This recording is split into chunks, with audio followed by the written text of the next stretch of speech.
Good afternoon, baseball fans, and for the first time this year, welcome to Ironmen Field for this afternoon's New Brunswick Senior Baseball League matchup between your Chatham Miramichi Honda Ironmen and the visiting Fredericton Royals. Taking a look at the lineup today for the Royals, it'll be Max Grant, the shortstop, leading off, followed by Craig Oliver, the second baseman, and Dimitri Shakotko, the third baseman. Nikhil Hawley, the right fielder, is batting fourth. Matt Munn, the left fielder, batting fifth. Shane Sullivan handling the DH duties today, batting sixth. Kyle Brown catching and batting seventh. Tino Bonatti playing first and batting eighth. And Thomas Hoyt, the center fielder, batting ninth. The starting pitcher for the Royals today will be Josh Dennis.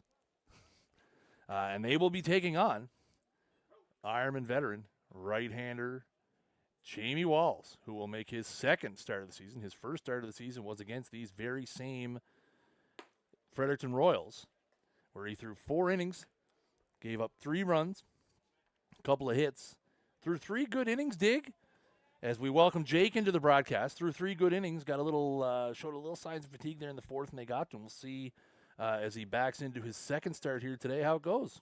Yeah, welcome in, everyone, checking into the team for the first time here from Ironman. Obviously, super happy to be back home here in Chatham, but what feels like the 20th time in the last week and a half, the Fredericton Royals are in town to face off. Yes, sir. We have seen some pile of the Fredericton Royals here so far this year. And Max Grant's going to step in here to lead it off in the top of the first. And that is on the outside part of the plate. For strike one. Grant on the season hitting .368, has 4 home runs. One of the more dangerous threats in this Royals lineup. And again, first time this season, folks, we have been live at Ironmen Field. And that is fouled back, and it's quickly 0-2. Again, the start time of this game moved up from 7:30 to 4 p.m. to allow it to occur here at Ironmen Field. Let's hope we don't get into 14, 15 inning an extra inning affair. Might be some worries there, but we currently do not have a functioning light system here. And here comes the 0-2, and that is lined into center. Mike McKay back a hair, and he's going to make the play. So it's F8 for those of you scoring at home, and the first out of the ball game has been recorded. And that'll bring up Craig Oliver. The Ironmen come into tonight, second place in the New Brunswick Senior Baseball League with a 10-4 record. 1 game behind the Islanders, and a game and a half up on the Royals, who are 10-7. Picked up an 11-8 win, I believe it was, against the Moncton Mets on Baseball Hill last night. And that is a curveball hit high and deep into center. McKay on the run, and he's not going to get there. And that'll be a double for Oliver. Again, it looked like off the bat, Dig, like Mike might have had a chance to make that play, but I think it just kind of sailed on him a little bit, and it ends up over his head for a double. Yeah, good swing by Oliver there. Hit it hard into the gap. I don't know if you can see on the street there, the flag's whipping towards the highway. It is blowing out here, straight out right now. So, again, that ball hit on the screws, flying out a little bit to center field. So here's Shakotko, the junior affiliate, in the lineup today.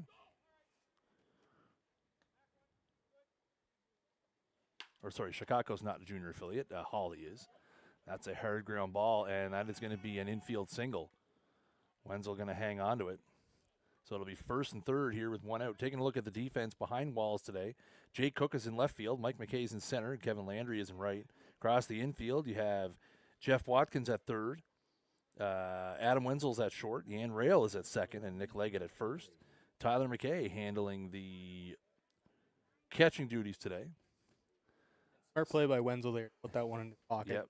Yeah, absolutely. Wasn't hit hard enough after Jamie had made contact with the guy at first.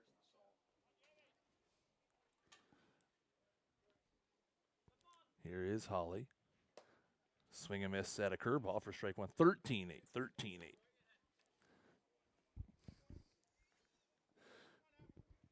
So this is Hawley, the junior affiliate. Runners at the corners here with 1 out. Top of the first inning.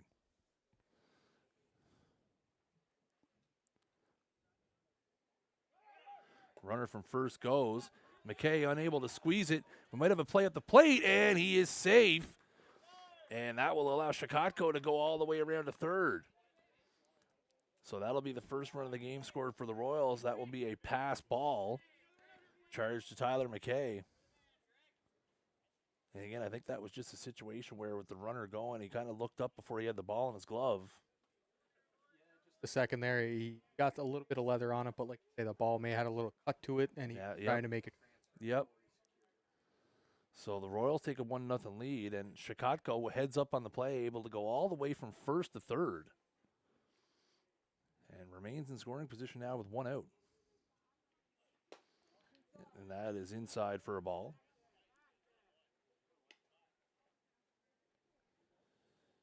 So 2 balls, 1 strike here to Hawley.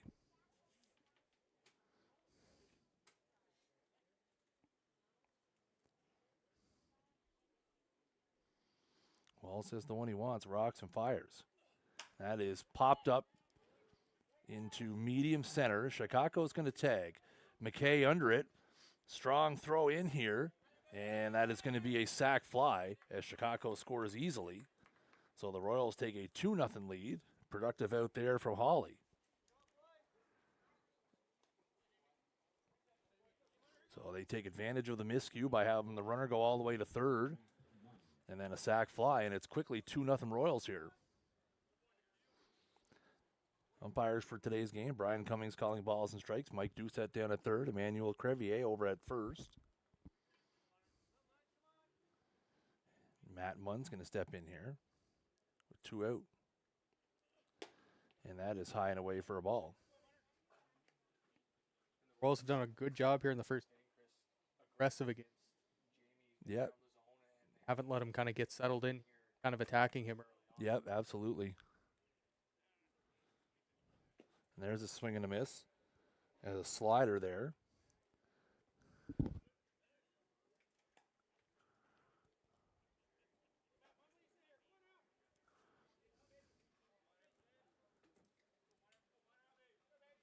One ball, 1 strike here.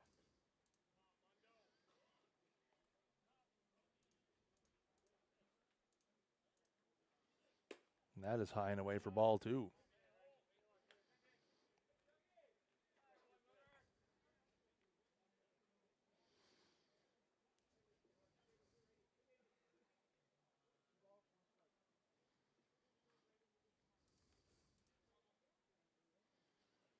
There's a good slider there from Walls.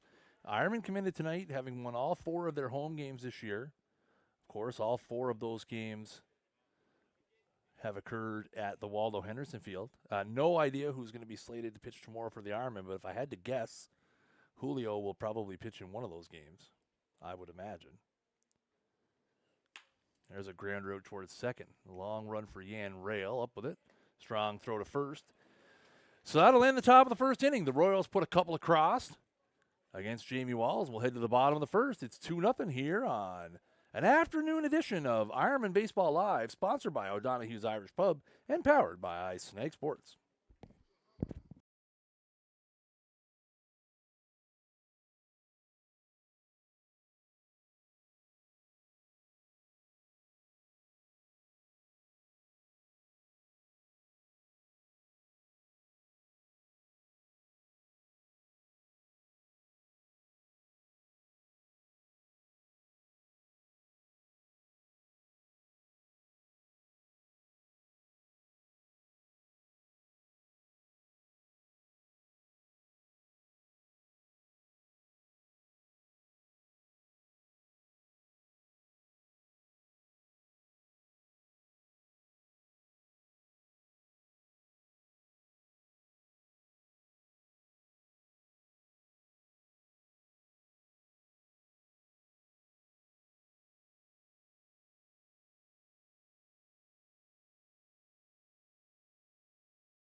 So we go to the bottom of the first inning. Let's take a look at the batting lineup here for the Ironmen. Mike McKay leading off. Logan Walsh handling designated hitter duties, the hero from Thursday night. Batting second. Kevin Landry, the right fielder, is batting third. Jeff Watkin, the third baseman, is batting fourth. Jay Cook batting fifth. Nick Leggett, Tyler McKay, Yan Rail, and Adam Wenzel rounds out the bottom of the order for the Ironmen, and they will be taking on Josh Dennis. So again, we get, as we mentioned earlier, we have the Dennis matchup against Walls here again. This will be the 4th appearance of the season for Josh Dennis. He has a 6.24 ERA across 12 and a third innings. Has given up 16 runs. 11 of those runs have been earned.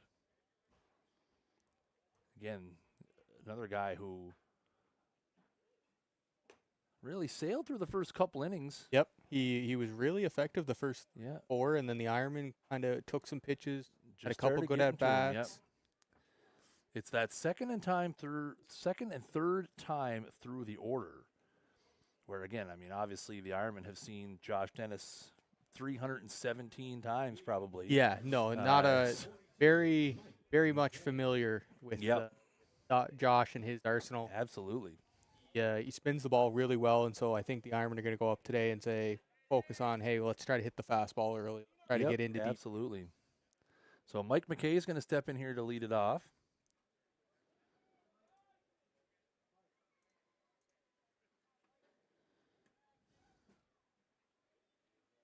That is outside for ball 1.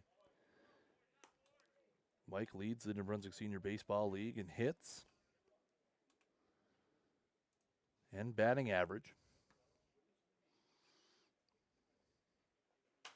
That is hit out of play, foul. Amongst qualified hitters, Mike has a 108 advantage in average over the second place hitter right now. Yeah, he Hitting just .520. has really come into his own early in the season. Yep. Spraying the ball, doing what he does with his legs, taking the extra base. The 1-1, and that is high for ball 2. Mike also leads the NBSBL in stolen bases with 14. Next closest in that category is 8, Moncton's Justin Cormier. 2-1 count here. Ironman trying to get those runs back, and that ball is bounced in front of the plate. Again, the Ironman without Chris Keating for the 3rd and final game of his suspension. Also without first base coach Terry Leggett serving the 3rd of a 4-game suspension. The Royals without regular Josh McDonald serving the 3rd game of his 3-game suspension. And that is hit hard in the left field line, but foul. That'll run it full. Again, all of those suspensions resulting from a fracas last Friday. A little brouhaha, yes, sir.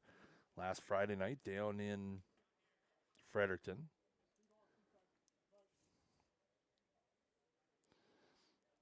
And the full count pitch here to Mike McKay. And that is inside for ball 4. And as we often say with Mike, usually a walk ends up being a double. Here comes Logan Walsh, the hero here the other night. Well, here I say home with the Waldo Henderson Field, a ball over the head of Islander center fielder Simon Dubois, which brought home the game-winning run in the bottom of the 8th. Dennis with a long look over to first. And that is low and away for ball 1. One thing you're going to have to do if you're Mike, you have to be aware Dennis has a good move to first base. You do not want to get picked off this early. Oh, absolutely. Yeah, absolutely. Obviously, again, right, this is where familiarity comes into play, having seen Dennis many, many, many, many, many times. And a big hack there from Walsh.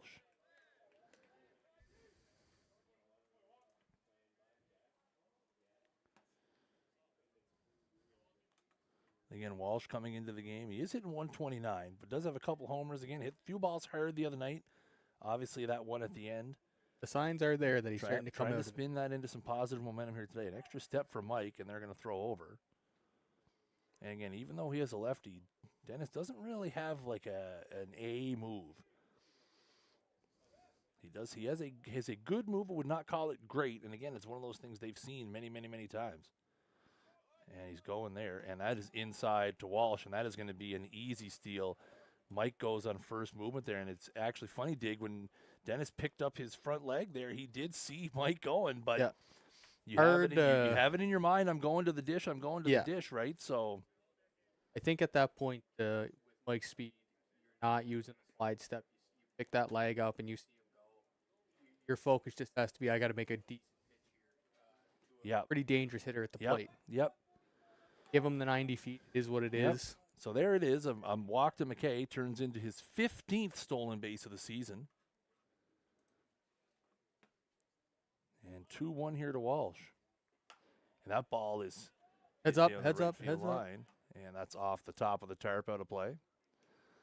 So again, obviously we are without the full suite of amenities here at Ironmen Field. Obviously we have internet, otherwise you would not hear my sweet sultry voice, but no music system. The scoreboard is being powered by a generator. Grassroots baseball. Grassroots Active, baseball here, but again, the Ironmen were really looking to get out at their beautiful complex here. 2 balls and 2 strikes here to Walsh. And that is popped out of play. Good curveball there from Dennis that Walsh spoils. If I'm Logan, I'm looking at half. My job right now is to get Mike to third base. Yep, less than 2 absolutely outs, right. Some dangerous hitters coming up behind. Gotta, and again, the next Ironman game, to switch back just for a sec, Jake, there will be, when we're back live Thursday night, we'll be back at the Waldo again. So yes. And there's a swing and a miss at a pitch in the dirt. And they'll oh, boys. Walsh ran that out as it was in the dirt. And Kyle Brown almost overthrew the first baseman there. That would have been, again, that's why you run it out, folks. Yeah, especially with Mike at second base. That's a run scored. Yeah. And that'll bring up Kevin Landry here.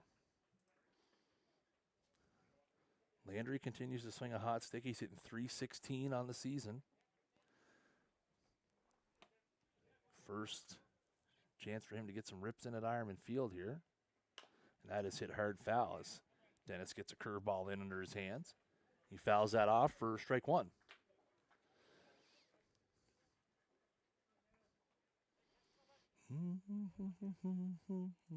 Can't hear the music, but I'm going to sing it in my head. That seems like a recipe for absolute disaster. But yes, the Ironmen will be on the road to Moncton tomorrow for a doubleheader. That's outside for a ball. First game down there will be 4 p.m. That is a doubleheader that has been twice rescheduled. It was originally June 7th and June 24th. They're going to try to get it in tomorrow. And then the Mets will be here Thursday night as we transition back to the Waldo for a Thursday night 7:30 start. And that is at the bottom of the zone, and some groans on that one. That's all right.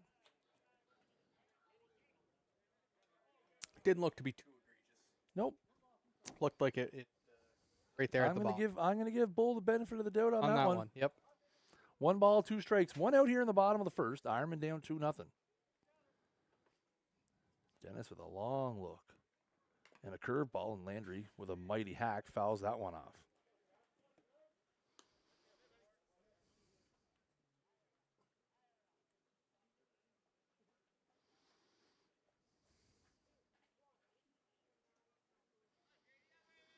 So we're back in here for another 1-2.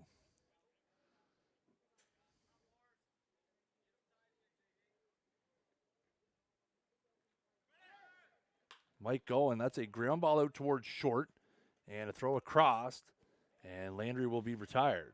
6-3. So Mike was going on that one, but obviously with 2 strikes, Landry trying to protect himself at the plate. So 1 hopper out to short. So with 2 out, now runner at third. That'll bring Jeff Watkin to the dish here.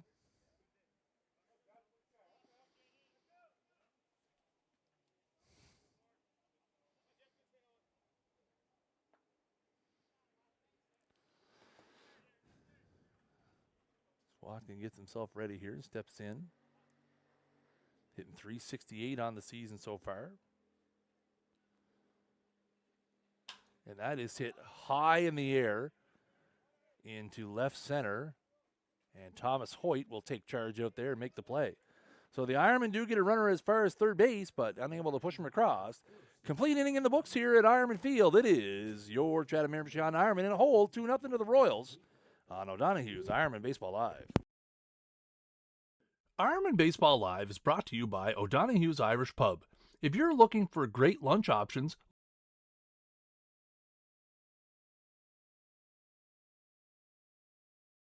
Ironmen Baseball Live is brought to you by O'Donaghues Irish Pub.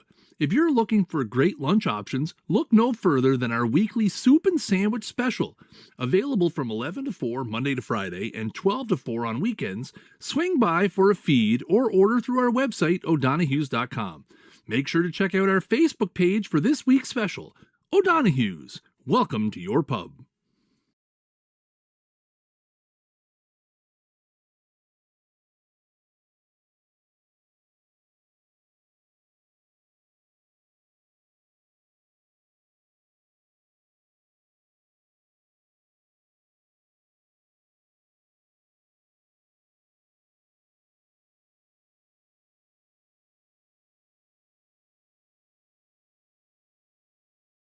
And we go to the top of the second here. It's going to be Shane Sullivan, the designated hitter, leading it off here for the Royals.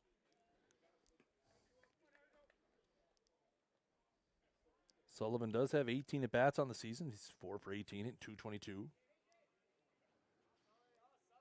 Walls back out for a second inning of work here after giving up 2 runs on 2 hits in the top of the first.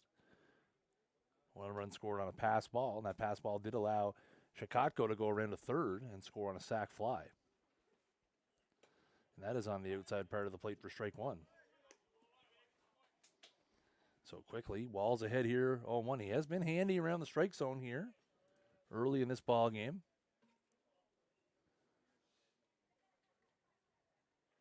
And that is lined into right center, and that is going to get down, and it's going to go all the way to the wall.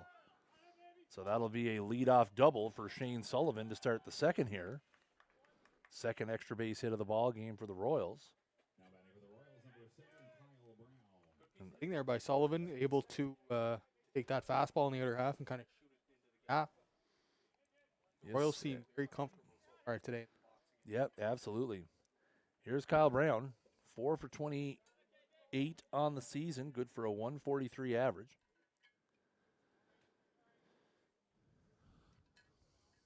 There's a swing and a miss, strike 1.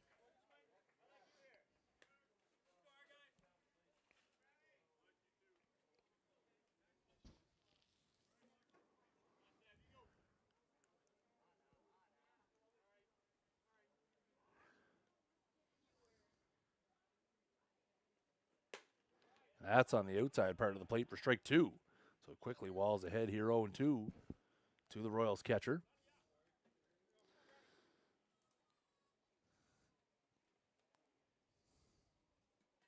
Same way I was talking about Walsh needing to do a job here. Kyle Brown is his entire goal here. Ground ball right side. That runner over to third. Yeah, absolutely, right. Do a job here. Again, right, you got a bit of a lead here early. Obviously, you want to try to get as many as you can. Yeah, absolutely. Yep. In the previous start, Jamie was pretty stingy with giving up any runs. Yep. So the more you can pile on early. That's right.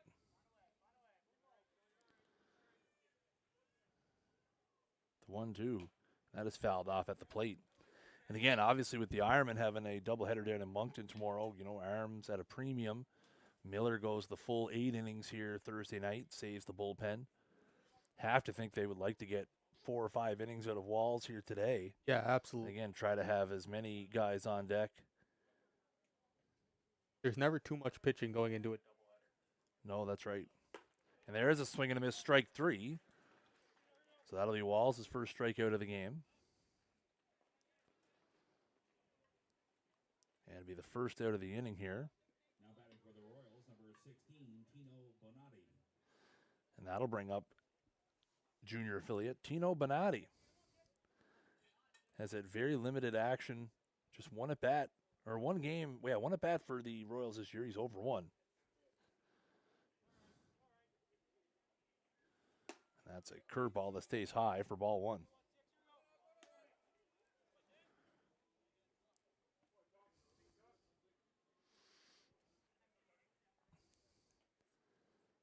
Walls resets himself a little bit out there as falls behind the Royals number 8 hitter, I believe.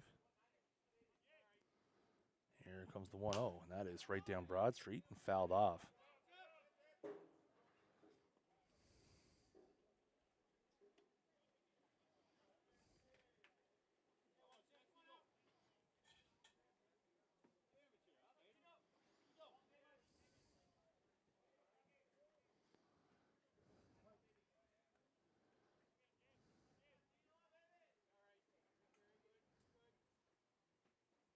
The 1-1.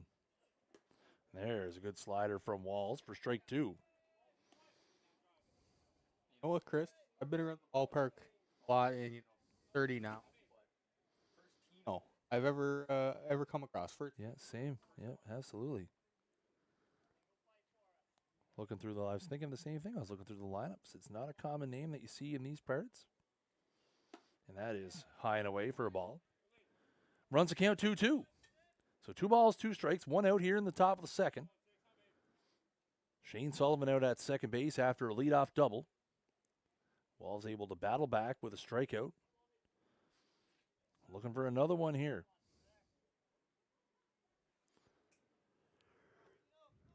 The 2-2. There's foul back.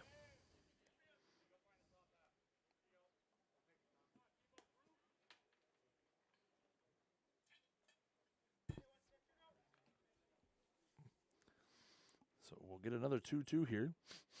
Smells like piping hot pizza has arrived for the first time this season, Jake. fries and the pizza. Yeah. The diet in the clubhouse this year. It's been rough. So we're getting another 2-2 here. Long look out to second. And that is a little excuse me swing. Wall's able to come up with it, and he will make a little flip over to Leggett, and that'll be out number 2. So a little excuse me check swing results in out number 2. Again, That's what the doctor ordered, and Jamie was there. No panic, no rushing. We had lots of time. Take a couple steps, flip that one over, and now focus in, try to get this guy to keep it. Yep. And again, a productive out. An out, but a productive out, right? Move that runner 90 feet. Now a lot of things can happen. Wild pitch, pass, ball. A lot closer to scoring at third than you are at second. So 2 out here in the top of the second. It'll be the number 9 hitter, Thomas Hoyt.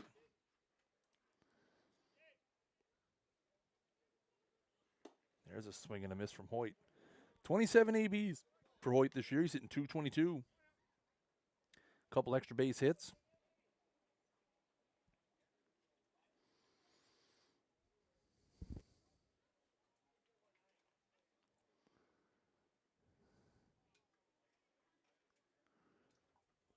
And that gets him.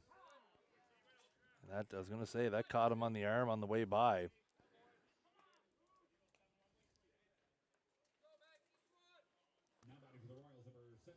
Tries to go up and in with a fastball and just goes a little too far. So that now, not an ideal situation, is now you turn it back over to the very dangerous top of the Royals order here, and Max Grant. So runners at the corners here with 2 out. Sullivan got on with a leadoff double. Now advanced to third on a ground out. And now Thomas Hoyt reaches on a hit by pitch. And Grant hits that hard out towards second. Rail up with it, and he'll make the play, so no damage. Royals strand 2, and after 1.5, it is Royals 2, Ironmen no score.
Good.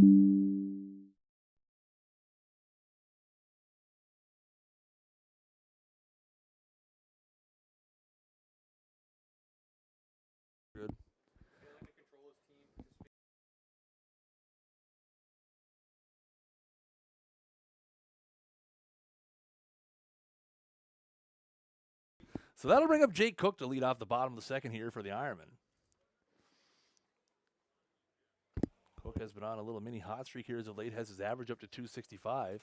Has enjoyed hitting at the wall, though. We'll see if that transitions over here to Ironmen Field as he draws the start against the lefty today.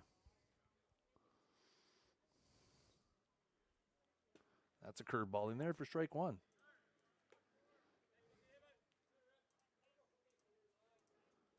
Again, obviously, we're about the halfway point for most teams now. Obviously, Ironmen have played 14 of their 28 games, 10-4. I don't think you could ask for a much better start than that. Right in the thick of things. And that's a curveball down. Again, right where they wanted to be, obviously on pace for 20 wins. Again, you know, Jake, you and I talk often about, you know, you want your goal to sort of be from a league standpoint, right? To be in that top three. Yeah, definitely the that top 4 or 5 series. Definitely the top three, preferably 1, 2. Swing and Obviously, miss get there. the home field advantage round.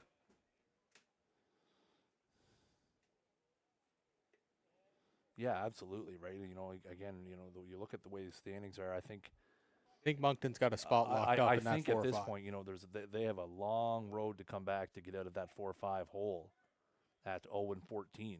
The other thing about that, too, is help from the teams in front of you to Yeah, pick up absolutely. some wins, right? Well, and the thing is, you know what? Again, you have a team in Moncton who's really struggled. Obviously, they're 0-14. They scored 8 runs last night, which is actually 27% of their runs on the season they scored last night. But here's the thing, you know, everybody makes the playoffs. Well, that's So, what we've been saying. It's 2-2. And that is strike 3 called at the bottom of the zone. Don't think Cook liked that one, but will not protest as he heads on back to the dugout. But the thing is, you know what? At the end of the day, somebody is going to have to play them in the 4-5 series. And Yes. it doesn't matter if they go 0-28. All you got to do is win 2 out of 3. well, that's just And they have some talented players down there. Yeah, They are eventually going to put it together. Oh, absolutely. You can't tell me that going into a playoff series, you're confident with having to face Justin Cormier game 1, regardless of what the Mets' record is, regardless of what kind of season. That guy's a gamer. That's Fouled kind of off by Leggett here. off right off the cuff, maybe. But not a game you're going in. No. Justin Cormier, really tough veteran in this. We've seen, you know what? We've seen a lot. You take nothing for granted in this league, right? No. Anything can happen on any night. And again, right, it doesn't matter if they go 0-28. I mean, they still have a chance. Everybody has a chance. And that is going to hit Nick in the ankle. And that'll be a runner, a 1-out base runner here. As that curveball just got a little too far inside. No intent, obviously. Just No, that's just a curveball he tried to throw too obviously well. He threw quite a few curveballs at Jake. He's had some confidence in that pitch early. And that one just got away from him a little bit as he yanked it into Nick Leggett's left leg. And that'll bring up Tyler McKay now.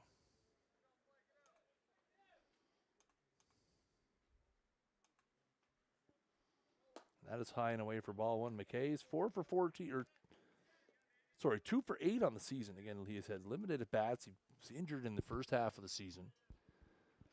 I've seen some more action as of late. Again, doing the catch and doing today with Jamie Walls on the mound and a lefty on the mound as well for the Royals. Trying to get the extra right-handed bat in the lineup. And that is outside for a ball. 2-0. Josh is he nibbles. Oh, yeah. Outside, inside, up and down. He's never doesn't- going to lay you one in there. No, he doesn't have the stuff to live in the middle of the plate, right? No, So and he made himself into a pitcher rather Yep. And really that is good outside pitches. for ball 3. on the outskirts of the zone. Yep, absolutely. He's a guy that if you make him throw it in the middle of the plate, it's going to be danger time. More hittable Yeah. for sure. So 3-0 here, and that is outside for ball 4. So a hit by pitch and then a 4-pitch walk, and the Ironmen have a couple on here, and that'll bring up Yan Rail. Rail 6 for 18 on the season, hitting .333 in limited action, has a home run, couple extra base hits, and hitting in a big situation here with 2 on and 1 out in the bottom of the second inning. Again, joining the Ironmen this year from L'Aigle de Tracadie, from the Miramichi Valley Baseball League. Along with his former teammate Kevin Landry, who's still his current teammate. We talk a lot about Kevin Landry and his dominance of the intermediate league. Yan himself has been in that league for a lot of years and was a tremendous player for his entire career. Yan Rail has been a supreme baseball player for close to 3 decades at the adult level. The 1-0. And that's inside for a ball now. That's a hit by pitch and then 6 straight balls here for Dennis. So he kind of resets himself out there on the mound. So Rail's got himself into a good hitting count here. 2-0. But again, obviously Rail, who spent a lot of time in Caracat, a lot of time with Tracadie in the MVBL, and that is in the dirt. Good block there from Brown, keep it close to the plate as it just squeaks out of the circle, but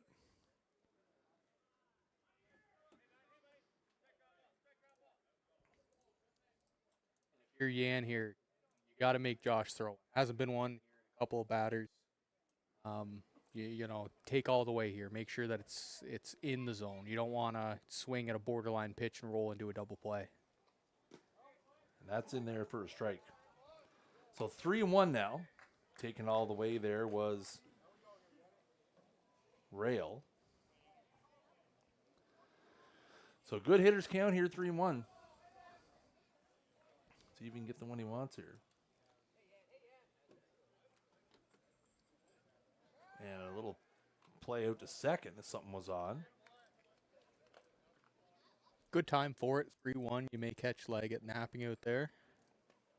Yeah, absolutely right. You know, it's one of those things where hasn't really tried to pick off. Really maybe starting thinking, well, I could take an extra step. He's not really paying attention to me. Yep, exactly. 3-1 pitch here. And that's hit hard towards third. And a great play over there by Shakotko and a strong throw across the diamond. Heck of a play. Maybe out at first. That is a heck of a play over there by Shakotko. The runners do move up to second and third. Put a star next to that one if you're scoring at home. Good job just get a glove on that ball. Yep. You know, if that ball's down the line, Nick's in, and you got second and third. Yeah, that's probably that's at least an RBI single, maybe even a double. But again, a little great play on that short hop by Shakotko over at third. Strong throw across the diamond to retire Rail. And now it'll be the number 9 hitter, Adam Wenzel, with 2 out and 2 runners in scoring position. And that's inside for a ball. Wenzel has been pressed into some extra duty as of late with Chris Keating serving a suspension. He is 4 for 14 4 for 14 on the season, good for 286, has scored 5 runs. And a great chance to drive in a couple here with a base hit. And that's in the dirt for a ball.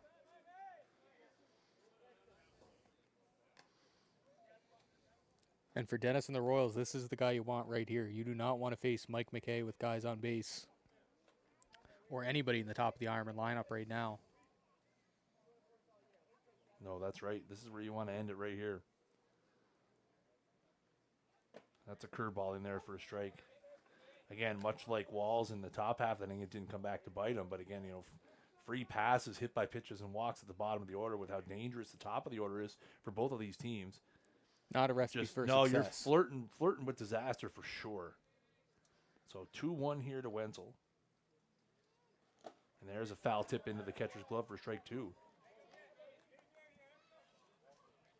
So it's 2-2, 2 out, bottom of the second. 2 runners on. Nick Leggett over at third was hit by a pitch. Tyler McKay's out at second after a walk. Both advanced on a ground out by Yan Rail. And that is down in the dirt for a ball, so that'll run it full now. So 3-2, 2 out here. Bit of an action pitch now in this situation. Mike McKay standing on deck for the Ironmen.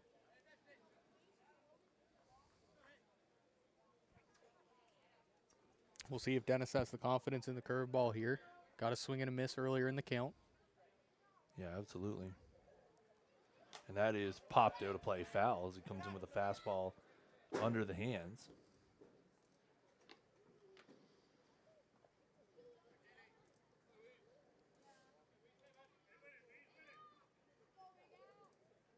So here we go now. Another full count pitch here. Good at bat here from Wenzel.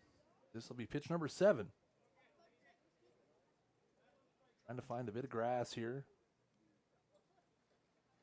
That is fouled away. That might have been ball 4. Looked like it might have been up and away.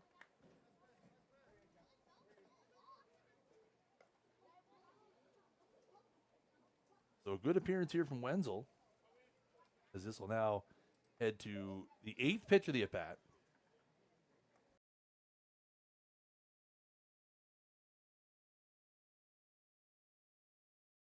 So another full count pitch coming here. 3-2, 2 out. 2 on, bottom of the second. Ironman down 2-0. That is in the dirt for ball 4. And they will turn it over to the top of the order, and here comes Mike McKay.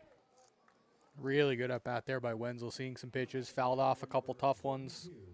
Did exactly what he needed to do, get himself on base for Mike McKay. Yeah, absolutely. Absolutely.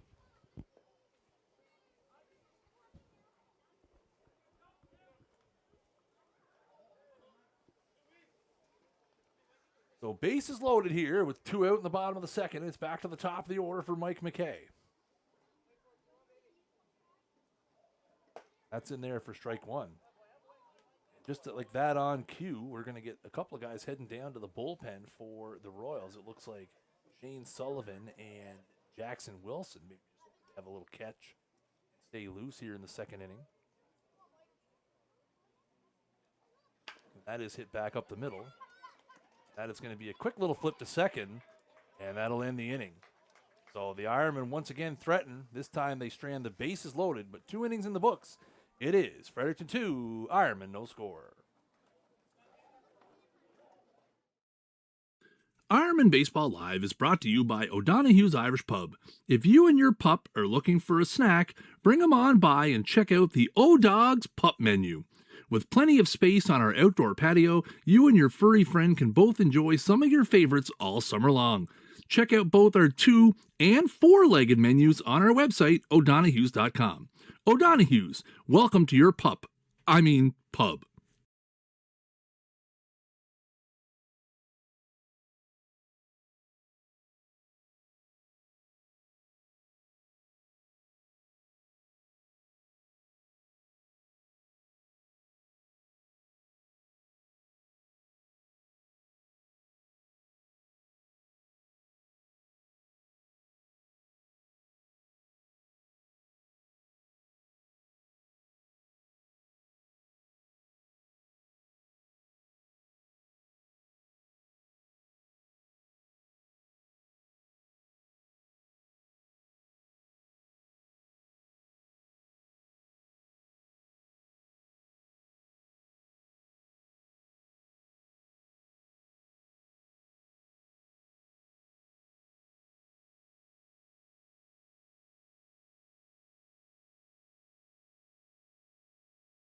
We go to the top of the 3rd inning here. It's going to be 2-3-4 for the Royals. Craig Oliver's going to lead it off, followed by Shakotko and Holly.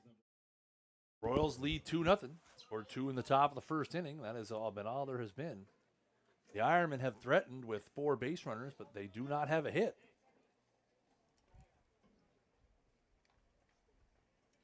High pitch and some walks. Again, Shane Sullivan appears to be the guy on the warming up side down in their bullpens. We will see what kind of leash Josh Dennis gets here today. How did the Royals score, Nick? Well, let me see if I can remember. You know what, Jake, how did the Royals score in the 1st inning? You have the book. Wait for this pitch from Yes, Jamie. wait for this pitch. Sure thing, pal. Popped up, out of play. All right. How'd the Royals score in the first? Craig Oliver double, Chicago single, and then a pass ball and a sac fly. Yes, that's right. Pass ball moved the run to third, runners at the corners. Chicago was stealing on the pass ball, which allowed the runner to score. Yep. Chicago went all the way around to third. Yep. And then scored on the sac fly. You That's got right. it. So they pieced together a couple of runs. That is a pretty good pitch there.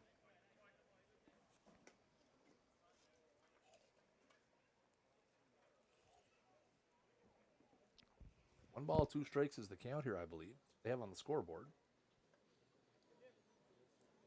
Royals pieced together a couple in the first, but nothing since. Ironmen have had their chances, including that's a great piece of hitting by Craig Oliver as he just slaps that one into right field for a base hit. And we'll have to think back to the bottom of the second later as the Ironmen were able to get the bases loaded and have a turnover back to the top of the order.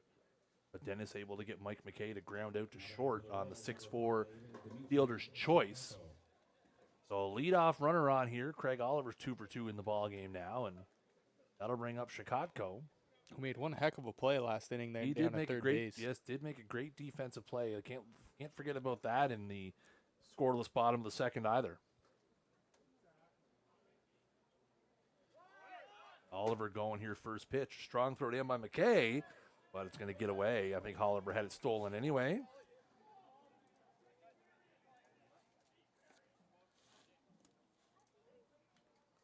That'll be a stolen base for Oliver. That is his 7th of the season, which will move him up to a tie with Max Grant for the team lead.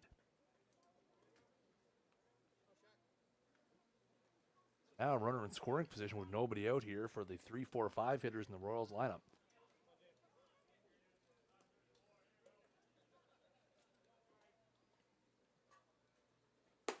That is outside for a ball. It's 2-0. Chicago.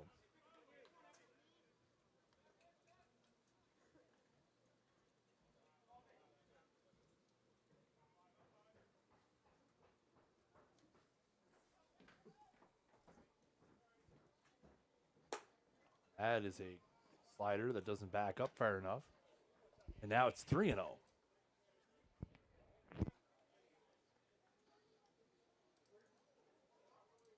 3-0 here to Chicago.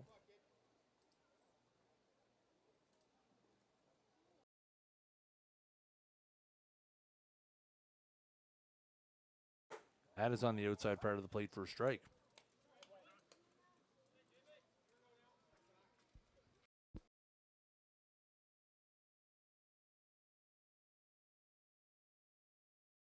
So 3 balls and 1 strike here now. Oliver dancing around out there. That is hit towards second. Rail takes the big hop and will make the play over to first. So a productive out for Chicago as he grounds out but advances the runner to third. So now a runner at third with 1 out. Again, this is Hawley, who had a sac fly, I believe, his first time up. Yeah, sac fly center field to Mike. Yep, has a chance here to do it again.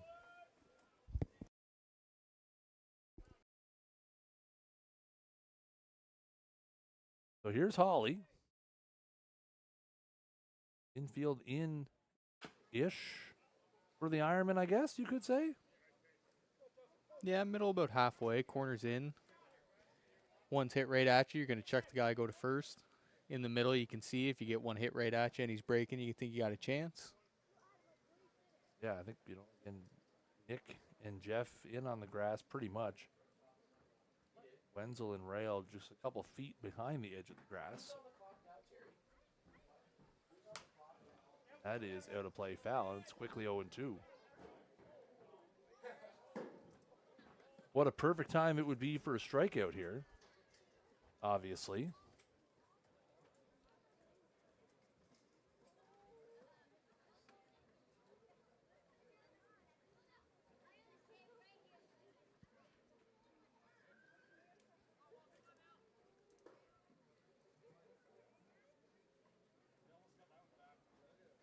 So here comes the 0-2. That is lined into center field as Holly goes down and gets that 0-2 pitch. That'll be an RBI single, and the Royals now take a 3-0 lead. Great piece of hitting there from Nikhil Holly. And an 0-2 pitch, a little curveball there from Walls. He goes down and gets it and dumps it into center field for a single. Yeah, great at bat. Kind of just taking what the pitcher gives you, shoots one up the middle, and the Royals have a 3-0 lead here in the top of the third inning. Yeah, absolutely. Great piece of hitting there for sure. And a throw over. Check on Holly, but no dice over there. No, not much of a lead.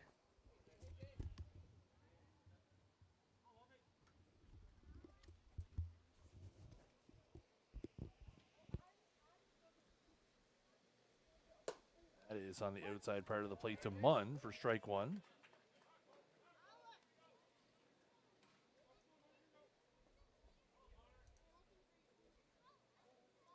So the Royals have scored one here in the third to take a 3-0 lead.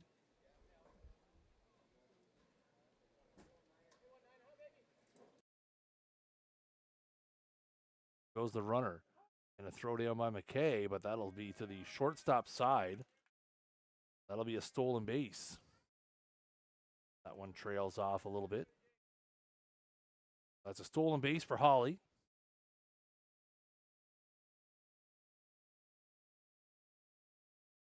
It'll be his second of the season.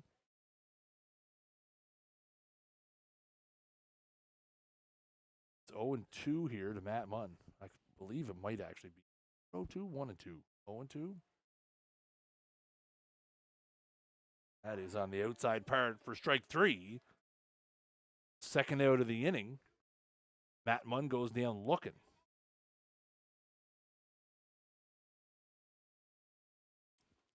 That'll bring up Shane Sullivan, who doubled his first time.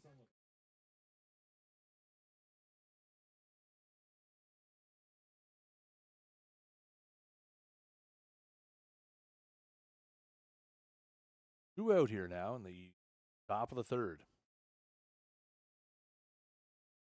That's a check swing, foul off. Sullivan gets himself a first pitch slider from Walls.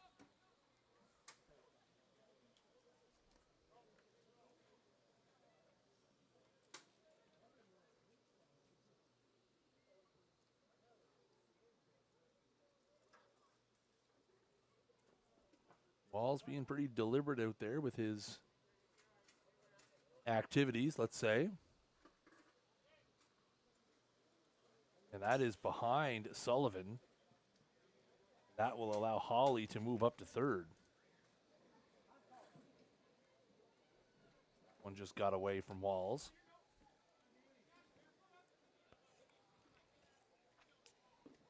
Looked to maybe be the slider that kind of came out of the hand a little early there. Something, and something was off there for sure. no slide, unfortunately. No, was off a bit there for sure. Kind of came out flying. So 1-1 here now is the count. That is a slider that backs up inside again. Looked like McKay was setting up outside, looking for something out there, and second consecutive pitch, Walls misses on the hitter side. So 2 balls, 1 strike here. And here comes the pitch, and that is fouled back. Look out!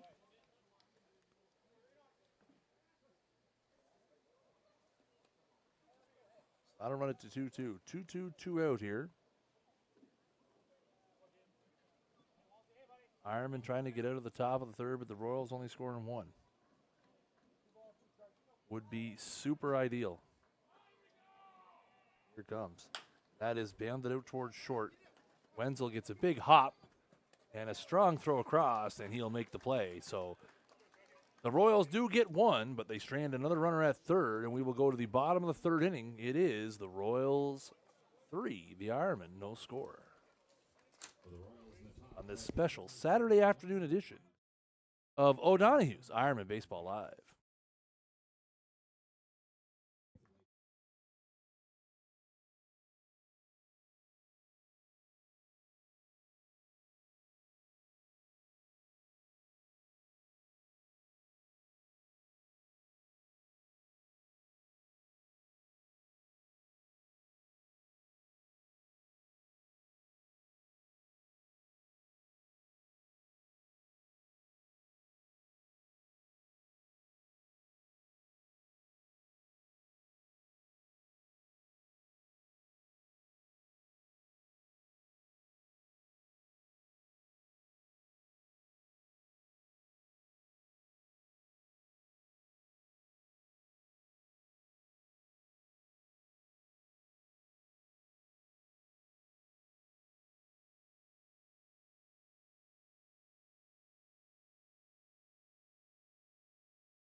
So it'll be 2-3-4 for the Ironmen here in the bottom of the third. Logan Walsh, Kevin Landry, and Nick Leggett. Back out here to face Josh Dennis.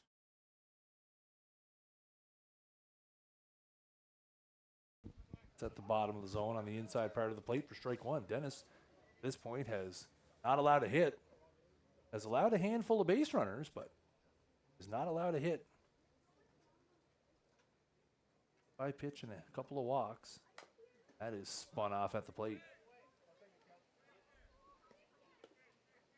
Again, this is just one of those things where Dennis has been crafty, has kept the ball out of the middle. Yep. Again, you look back to that start that he had. I believe it was the third or fourth inning when things kind of started to go sideways.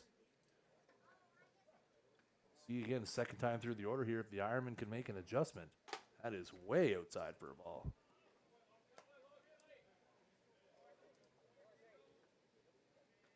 Again, there were no runs scored in that game until the fourth inning.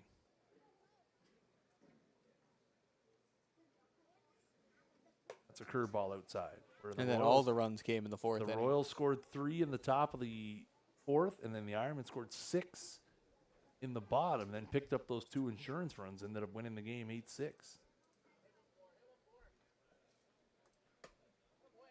That's a ball. That'll run it full now. Again, Ironman looking for some base runners here.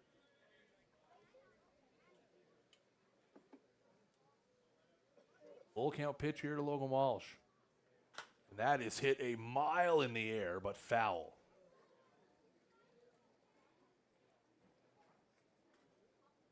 Yeah, just a little bit early on that one. Yanked it almost 90 degrees parallel right behind him.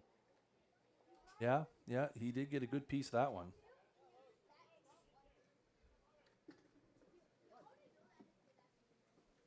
Another full count pitch here. Good at bat here from Walsh.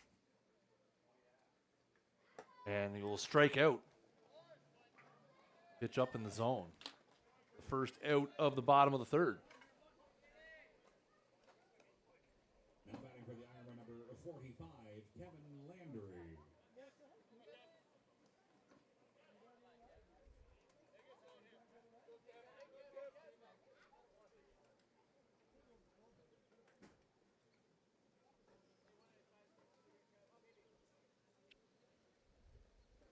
That's inside.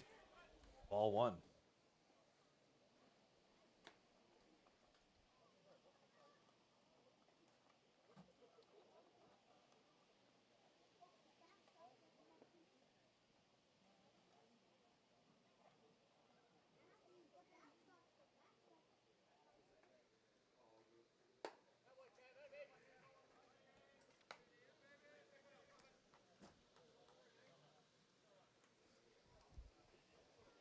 Two 2-0 here. Good hitters count. See if Kev takes one of his mighty hacks. Yeah, I think so. I might see one here. He does, but that's fouled out of play. Takes a rip at a curveball.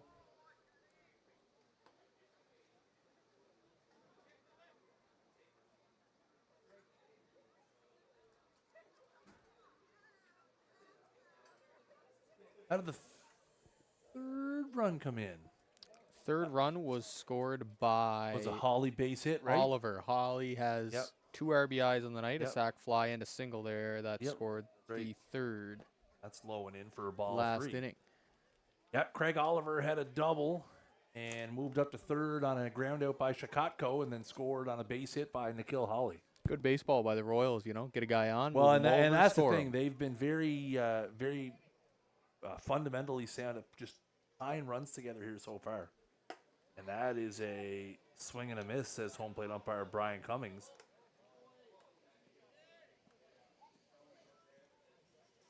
Says that he went around.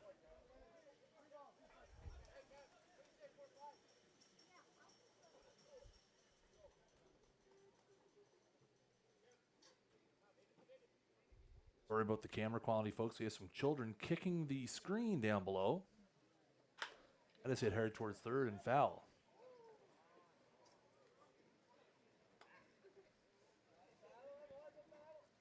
one of those things at the ballpark. We have the camera mounted to the screen, and there are a couple of overzealous children down below giving the screen a good Just booting, excited to so watch some Ironman baseball. They at are Ironman excited. Park. Yeah, they're looking for Kevin Landry to do some damage here. So back-to-back full counts here to start this inning. That'll be fouled back again. Look out right into your living room. Ooh.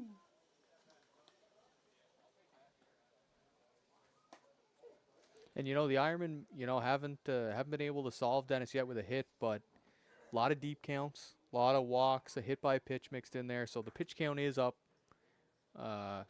even a little bit. Better than what. Yep, absolutely. Again, right. They're seeing it, right. They're just not squaring it up right now. They're making them work. We're about to have to growl some children at the park here, folks, which I hate to do, but. Another full count pitch here to Landry. That is at the bottom of the zone for strike 3. I think he might have been looking for a curveball there. So back-to-back strikeouts here. So a couple of good at-bats for the Ironmen, but both of them won by Josh Dennis in the end. And we want to thank everybody out there for watching. If you're watching on YouTube or Facebook, thank you so much for tuning in. Or if you're watching over on the Twitch channel. Snag Sports powering Ironman Baseball Live, sponsored by O'Donaghues Irish Pub. Little Saturday afternoon tilt, their first appearance at the Waldo here, or at the Ironmen Field here on the season. Watkins steps in with 2 outs here in the bottom of the third. That is down.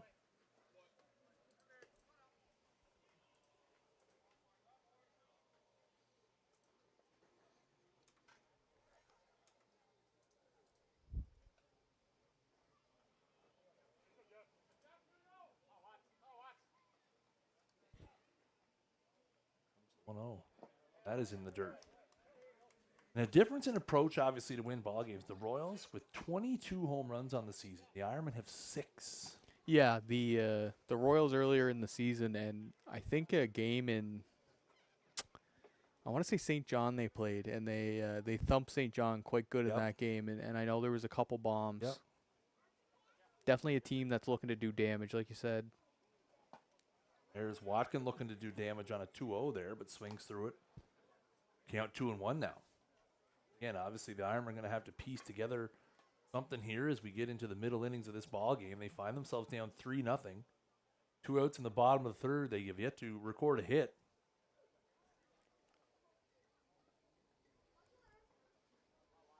Two and one here. That is down for ball 3. And Dennis has been sticking mostly with the off-speed stuff. A lot of curveballs, a lot of change-ups. Really trying to keep the Ironmen off balance here with the break as opposed to with the speed. So another 3-ball count.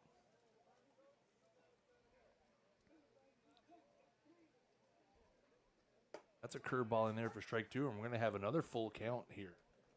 So even though the Ironmen have not had anything happen yet in this inning, they have had 3 full counts. Obviously making a guy throw 17 pitches in an inning where they have not yet had a runner reach first base. Take the small victories. Yeah, at this point, you gotta work on the positives so far in this game.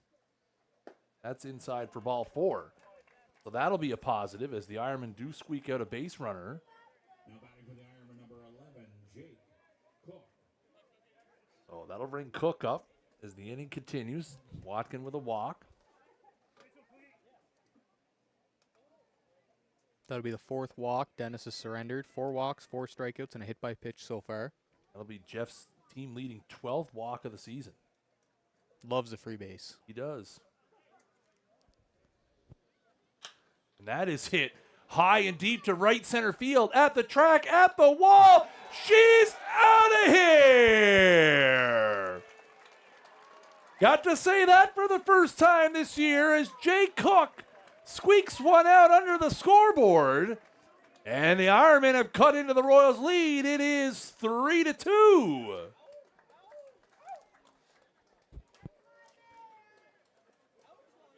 Jay Cook jumps on the first pitch from Josh Dennis.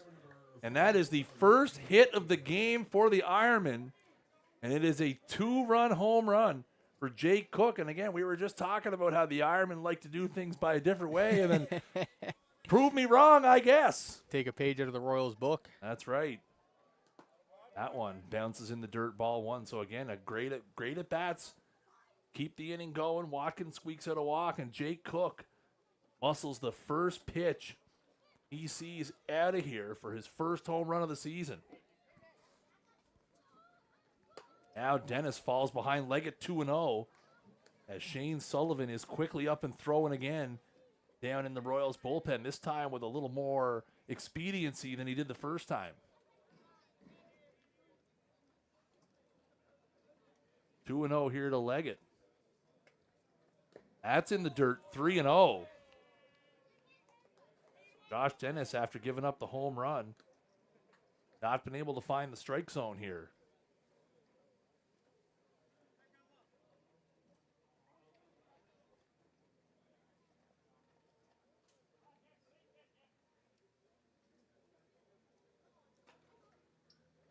There's a mighty 3-0 hack.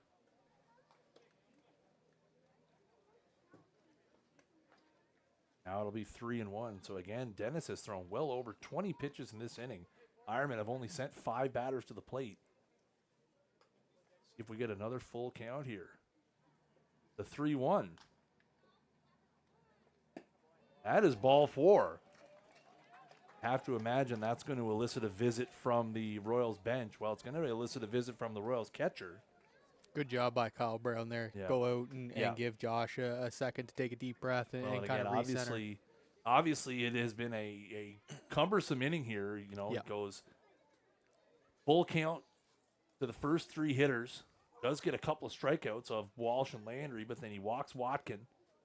Jake Cook takes the first pitch over the LaGrelli Home Building Supplies sign out right center to make it 3-2, and then a 4-pitch walk. Now batting for the Ironman number 37, Tyler McKay. And again, after the catcher comes out, that might be it here. We'll see as Mike Lint makes the long, slow walk out. So a catcher's visit and now a coach's visit, really maximizing their time here. Yeah, just giving Shane every chance he has to get some warm-ups thrown there in the bullpen. Again, he is heating up in a hurry, and now that's going to be it. So, wow, Mike Lint makes the call here after his first visit. And Shane Sullivan is going to come into the game from the Royals bullpen. So we're going to take a break here on O'Donaghues Ironmen Baseball Live. It is the bottom of the third. The Ironmen have chased Royal starter Josh Dennis, and we'll be back after this word from our sponsor.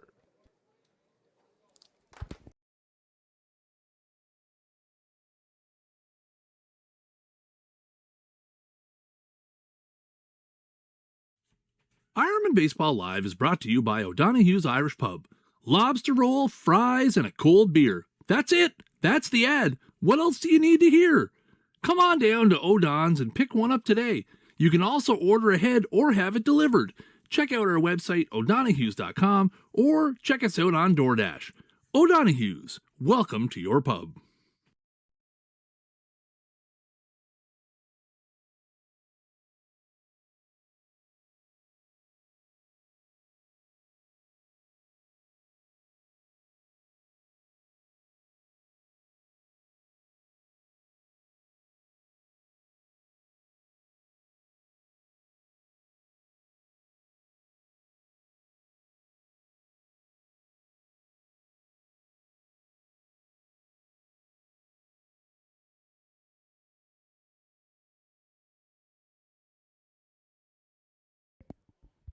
So Shane Sullivan is on here in relief in the bottom of the third inning for the Royals. This will be his 5th appearance of the season. He has thrown 19 and 2/3 innings, has a 3.56 ERA, 1-1. And if there is a area of his game where you could take advantage, he has walked 14 in those 19 and 2/3 against only 9 strikeouts. And again, another guy that the Ironmen know very well. And we're not even going to point it out, but the first batter he's going to face is Tyler McKay. And if you are a fan of the stream, no love lost between these two as they have had their battles over the years. Yeah, two competitive guys who Absolutely. no love lost on the ball diamond for sure. Runner over at first with 2 out here. That is a fastball in there for strike 1. The Ironmen looking to continue this inning here. And they have chased Josh Dennis here with 2 out in the bottom of the 3rd. That's down for a ball. Again, Dennis leaves, only allowing 1 hit. Yeah, 2 runs on 1 hit, a hit by pitch, and 5 walks. final line 3 2/3, 4 Ks, 5 walks, 1 hit, 2 runs, 2 earned runs. 2 2/3. 2 2/3. Excuse me, yes, 2 2/3. That'll be an appeal on the check swing. No swings. Umpire Crevier. So again, Dennis battled, but again, the Ironmen, a lot of deep counts, a lot of full counts, a lot of walks. Now Sullivan being asked to get something going here, and that is hit hard towards 3rd. And Shakotko up with it, and a throw across the diamond, and that'll do it. So the Ironmen do get on the board. They score 2 in the bottom of the 3rd, courtesy of a Jake Cook 2-run home run, and they chase Royals starter Josh Dennis. 3 complete in the books here from Ironmen Field. It is the Fredericton Royals 3, your Chatham Miramichi Honda Ironmen 2.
We go to the top of the 4th inning here, and the Ironmen, after getting on the board, send Chucky Walls back out to try to put up a 0. It's going to be the catcher, Kyle Brown, leading it off.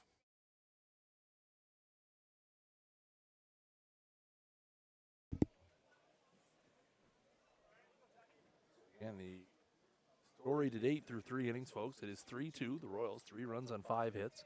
The Ironmen, 2 runs on 1 hit. Neither team has committed an error. The only hit for the Ironmen, a 2-run home run for Jake Cook, his first home run of the season. That's in there for strike 1.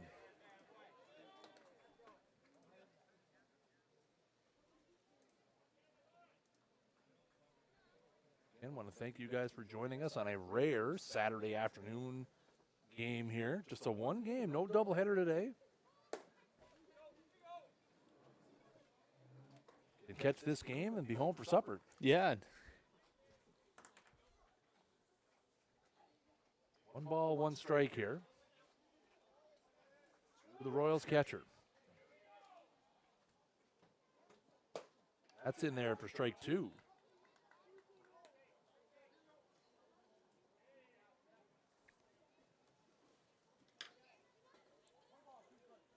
One ball, 2 strikes here to Brown to lead off the top of the 4th inning.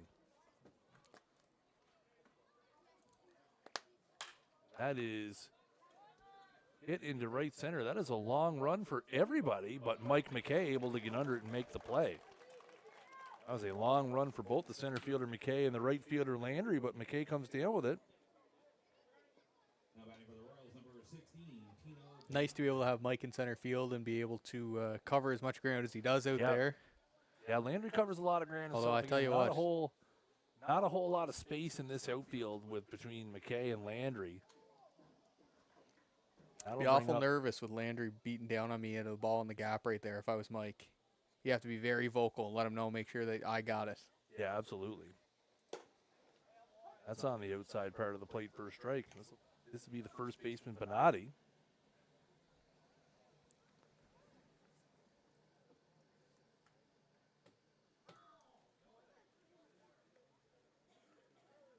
That is on the outside part of the plate for strike 2. Bonatti doesn't like that one. A little shake of the head and a little reset here. Big shout out to the 15U AA Town Chrysler Twins today for splitting a doubleheader down in Western Valley. Hashtag ad. Tough road trip. That's a pop back of first, and Leggett will come up. That is a tough road trip. Down to the Shire Towners and back. The wife and son left this morning at 6:45 for the 3-hour trek down. I'll tell you what, it is a better trip now with the extended Marysville bypass, right? Because pretty much once you hit that, it's Marysville bypass right onto the highway and you're gone. But they split a doubleheader down there today. They won the first game 15-5, dropped the second 8-5. So I'm a little shameless plug. Shameless plug. Nothing anybody can do about it now. I already said it, right? Fire me. Hey, you're the I'm master. already fired. Yeah, you can't get fired. Fire me. You're the boss. That's right. Here's Hoyt, the number 9 hitter. 2 quick outs here in the inning for Walls. Well, we're doing plugs. The U11 major team split a doubleheader with the Fredericton Royals today. I was umpiring those prior to coming to the game today. Yes, sir. What a day at the park. Shout out to all the U11 twins. Yep. That's on the inside part for a strike. There's going to be some more action here at Ironmen Field tomorrow as the Chatham Junior Ironmen, the O'Donaghues Junior Ironmen, will be taking on St. John for a doubleheader starting at 1 o'clock. So if you're looking for some junior baseball on a Sunday, that is popped up back late, and it's out of play. I stuck my hand out there, but nothing doing. One of these days, one of those is going to come down. Well, you know what, though? Usually there's a net that feeds them that this is, way, that is not there. Oh, no, it's down there, though. Okay. Right. I always thought it was above us. Jumpers, maybe I shouldn't be sticking my hand out there like that then. Start grabbing power lines. That is outside. Close pitch there. Walls was looking for that one. Yeah, again, so the junior Ironman will be here live tomorrow for a doubleheader. Looking for some Sunday baseball. Come on down. Again, the senior Ironman will be in Moncton for a doubleheader starting at 4 p.m. A little Sunday afternoon, evening double dip. That one comes right back. McKay just got a piece of that one. I think it caught home plate umpire Brian Cummings right in the top of the head. No stranger to getting hit, Brian. Well, I'll tell you, I hope that's a new mask because I saw his old mask after he took one down in Moncton a few weeks ago, and it had an 1.5-inch crack right in the middle of it. And that is a walk. So, again, that is the second time in this game that Walls has allowed the number 9 hitter to reach and turns it back over to the top of the order after a freebie. And his 2 free passes tonight, or this afternoon, I should say, both have been to the number 9 hitter, Hoyt. Yeah, so, again, flirting with danger when you have Grant and Oliver coming up with runners on, especially when they don't have to earn it.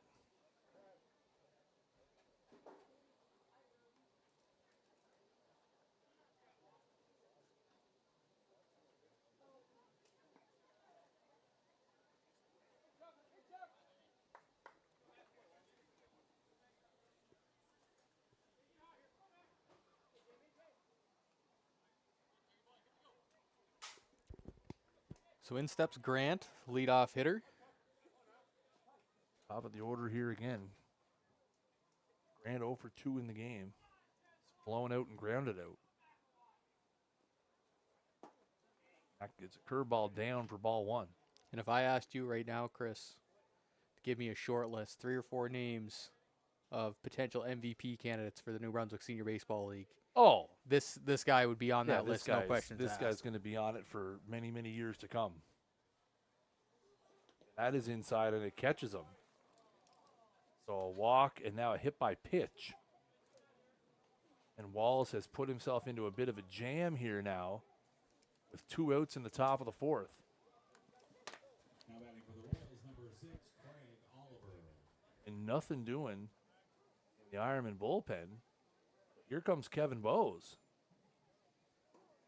Just a quick trip maybe to talk about Oliver, 2 for 2, 2 hard hit balls against Jamie so far Absolutely. today. Oliver has doubled and singled and has scored 2 of the 3 Royals runs. And again, obviously, Jake, we are into national season. I don't know if they're public yet, but I do know who the Islanders are taking to nationals with. I don't think they're public yet. I this think, side I of the think booth they've hasn't announced got it. The deadline has passed. So, Okay.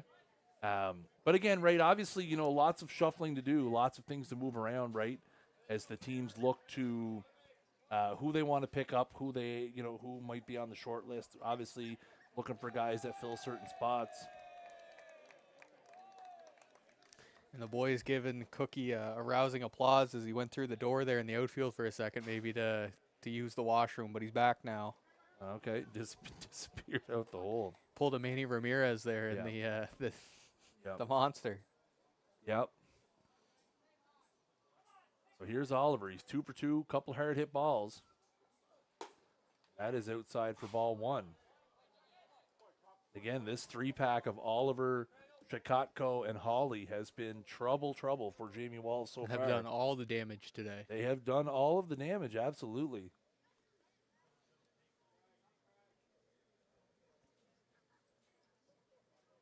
Want to know here to Oliver.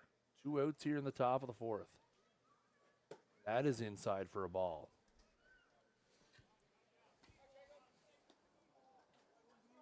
And Oliver, a very dangerous hitter in his own right, does have the ability to leave the yard.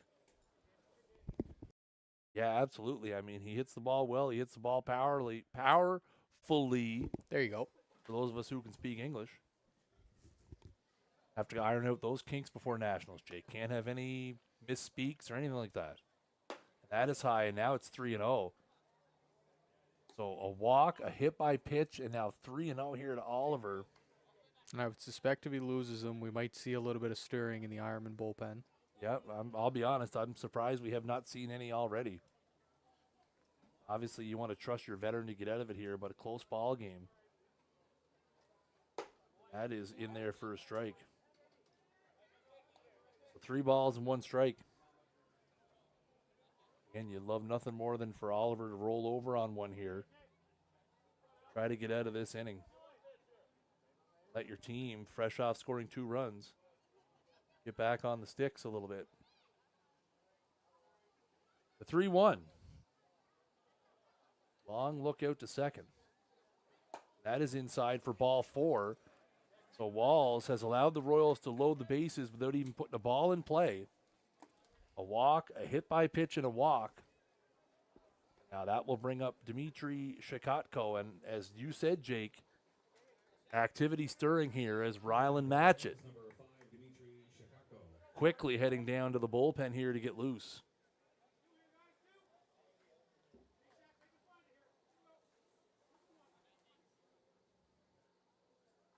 Here's Chikotko.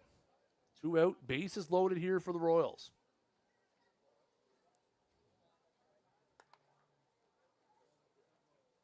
That's a first pitch curveball in there for strike 1.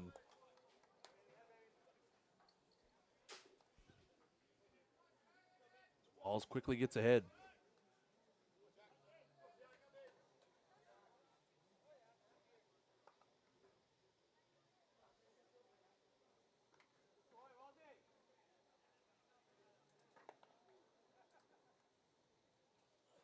And that is hit high and hard and deep to right field. And it is over the wall. And that will be a grand slam as Dmitry Shakotko with a grand slam to right field. And he has broken this game open as it is 7-2 Royals. And that is self-inflicted if you're Jamie Walls. A walk, a hit by pitch, and a walk. And again, this Royals lineup will make you pay as Dmitry Shakotko deposits that one over the KC and Sons Fish and Chip sign in right field. And just like that, a bases clearing knock, and it is 7-2. Yeah, really good swing by Chicago there, not trying to do too much. You know, Jamie hadn't been around it, let the first one go by, kind of get an idea of what he's going to bring with it. That will be his 4th home run of the season, which will now move him up into a share of the team lead with Max Grant and Tyler Stewart.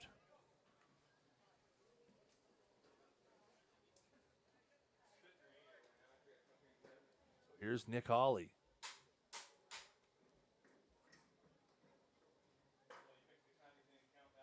That is high and away for ball 2.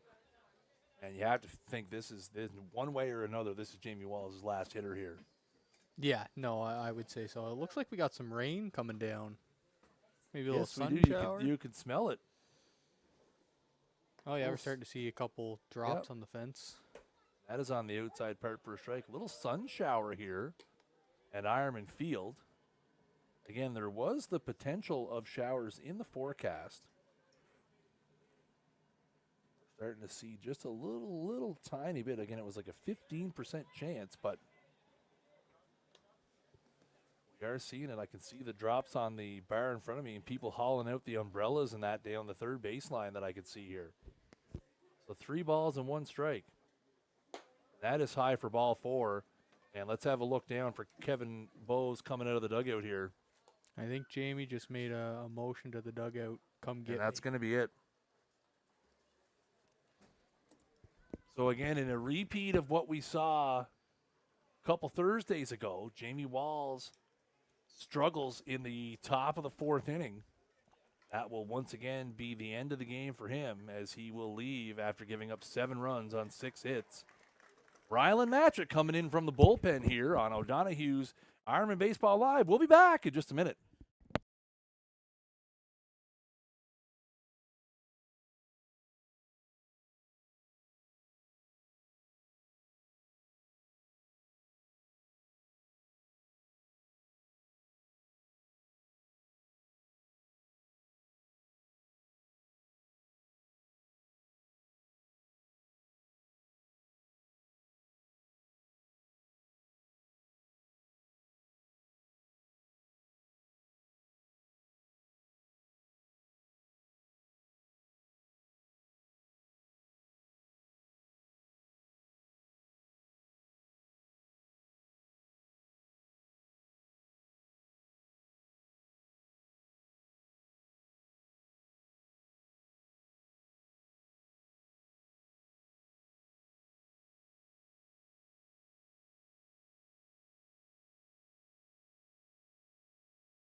So the Ironmen change pitchers here as Rylan Matcher comes in out of the bullpen in relief of Jamie Walls. This will be the 5th appearance of the season for Rylan. He's thrown 9 innings as a 6.22 ERA. Going to try to keep the Royals at bay here in the top of the 4th.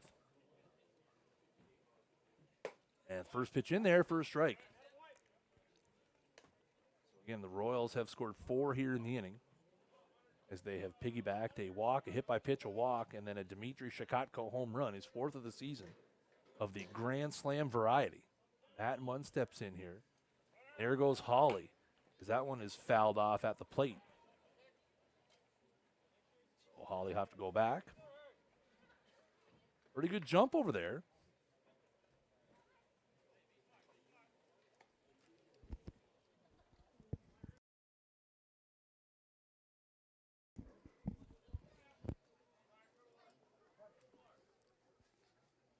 So 0-2 here to Munn.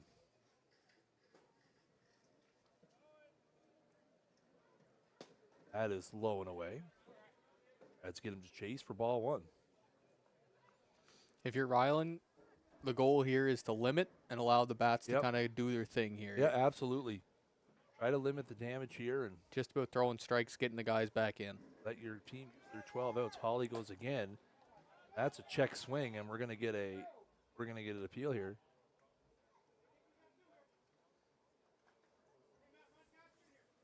So that'll be a stolen base for Holly.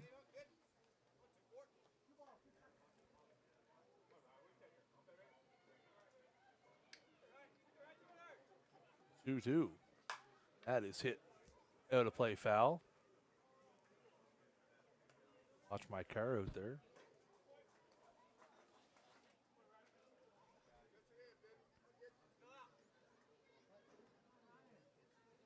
So 2 balls, 2 strikes here. 2 out in the top of the 4th. That's in the dirt. McKay goes behind his feet but keeps it close enough. Good block. Keep it Yep. in the circle. Yep, that's right. Anytime you can keep it in the circle, that's usually a recipe for success for holding the runners at bay. So we'll get a full count pitch here. Full count, 2 out, top of the 4th. The Royals have scored 4, continue to threaten.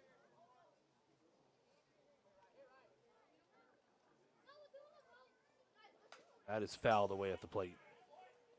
And it's been a long inning for the Ironmen, who, retired the first 2 in order and nobody on 2 outs. Yep. And like you said, the free base, walk, hit by pitch, walk, and then obviously Chicago does his thing. Yep. Yeah, absolutely. Obviously, get the first 2 guys in the inning, kind of just unravels on you. That is a number back up the middle. That's going to be right through as it goes under the glove of Wenzel. And Holly's going to come around to score. We will see what that is scored. That is scored a hit.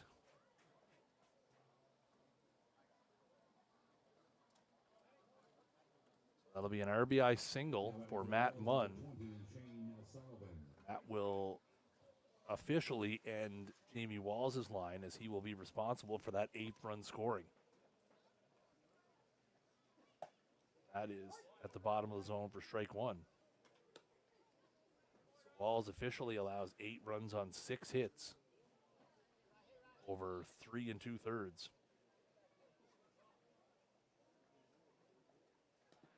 The dirt.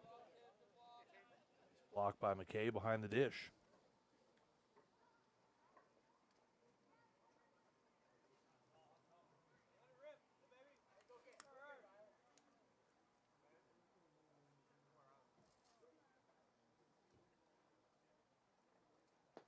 There's another one in the dirt.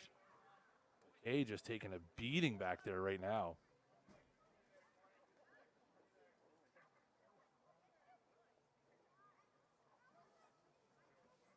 Two and one here to Sullivan, who started the game as the DH, is now the pitcher for the Royals. That's fouled away for strike 2.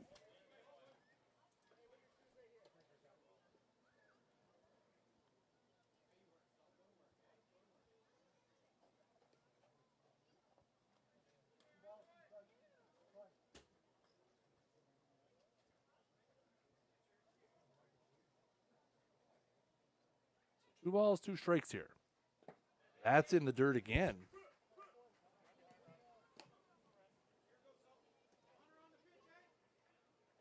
So a full count here with 2 out. So Munn will be going on the pitch here. I'm going to be held on so I get a good start, and that is hit in towards center. Mike McKay comes in, and he will make the play. So the Royals score 5 here in the top of the 4th. halfway home here from Ironmen Field. It is Royals 8, your Chatham Miramichi Honda Ironmen 2.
So we go to the bottom of the fourth. It's going to be Yan Rail to lead it off here for the Ironmen. Yan grounded out to the third baseman, his first at bat. Heck of a play by Yes. Sullivan. Shakotko. No, excuse me, Chicago. Yes, Shakotko over at third. Yep. Great play to get it out. That is. And didn't like that one. He thought that one was down.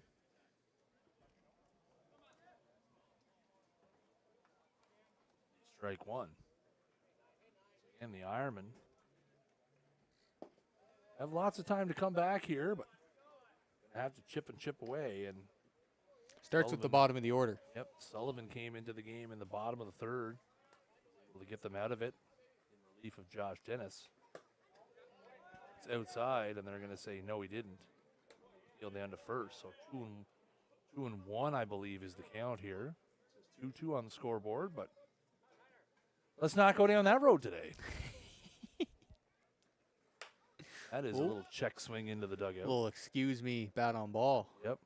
The Ironmen to this point have only one hit in the ball game. It is a 2-run home run for Jake Cook. 2-2 is the count here from Sullivan to the leadoff hitter in the bottom of the fourth here, Yan Rail. It is hit towards third and foul.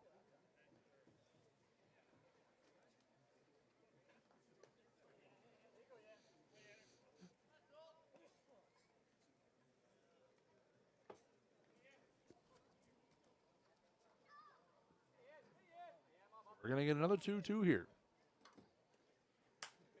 Rail again just spoils that one with a little, excuse me, check swing. Again, not really. It seems to be the breaking ball in the outer half Yep. that he's a little bit in between, and then Yep. he, And doing a great job just fouling them off. wait until you get a pitch on the inner half that you can handle, spoil the ones that you feel like you can't. That one's fouled Good back. So swing. good at bat here from Rail. Stays alive, stays alive. And if I'm Sullivan, that curveball's going a little bit further out and out here as I can. I'd really, you got one you can burn here. I go way outside. They go down and in. Looked like they were looking outside. Brown kind of slid to the outside there, maybe trying to get a tailing fastball to come back over the edge, but he misses down and in. So a full count here to Rail. And that is hit high in the air, but foul. Up the left side.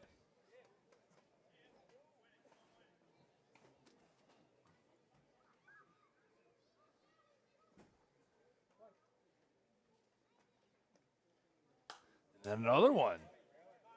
Really good at What bat an here. at by bat here Yan. for Rail, as he's going to see a 10th pitch here. And again, right, this is the game you can play. Obviously, Sullivan does have that starter length, but coming in the third, having to face, a hitter here going to a 10th pitch. That is hit back up the middle. That's going to be a really tough play, but he comes across, and he's out at first as Rail reaches for the bag. So a bang play there at first. That is a 6-3, a nice play by Max Grant for the first out of the inning. I'll bring up Wenzel. Now batting for the Ironman number 7, Adam Wenzel. Weeze had a really good at bat his last one up and then drew a walk on 8 or 9 pitches. That's outside for ball 1.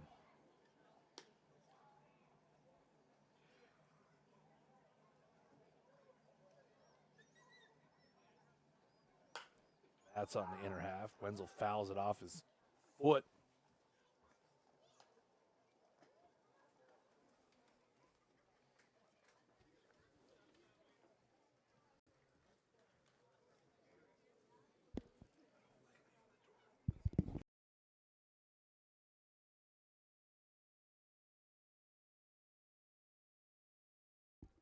So 1-1 here to Wenzel. 1 out here in the bottom of the 4th.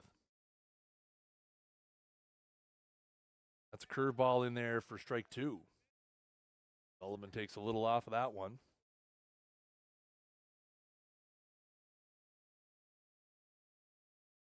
That is down for a ball, and it'll be 2-2. The Ironmen have been patient in this game, but there's a swing and a miss, strike 3. That'll be the second out of the inning. Bring it back to the top of the order for Mike McKay. Now batting for the Ironman number 42, Mike McKay.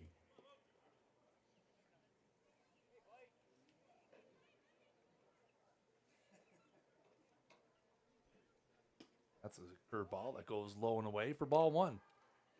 The Ironmen back to the top of the order. Be third time through here with McKay up. That's at the bottom of the zone for a strike. McKay had a great chance his last time as he came up with 2 out and the bases loaded, but grounded out into a fielder's choice. And the inning. That's on the outside part. So Sullivan battles back with 2 great fastballs there, and it's now 1-2. That's a curveball on the outside part of the plate for strike 3. So McKay goes down looking. That's a quick one in the bottom of the 4th. After 4 complete here, it is the Fredericton Royals 8, your Chatham Miramichi Honda Ironman 2 on this edition of O'Donaghues Ironmen Baseball Live.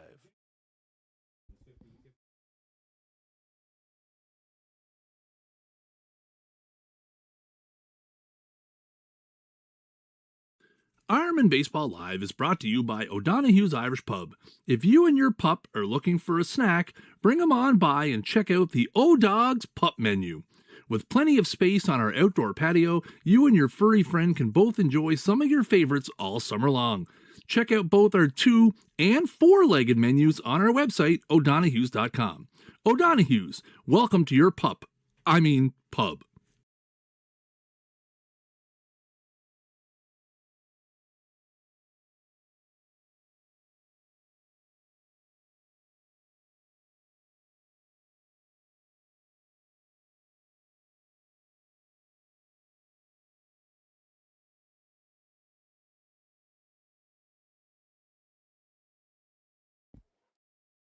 We go to the top of the 5th.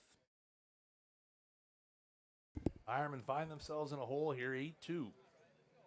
Rylan match it back out for his first full inning of work here. He came on in relief with Jamie Walls at the top of the 4th. Allowed a hit and a run that was charged to Walls. Out of it mostly. This will be Kyle Brown here to lead it off. That is a 2-bouncer out to second. Rail up with it and makes an easy play for out number 1. 1 pitch, 1 out here.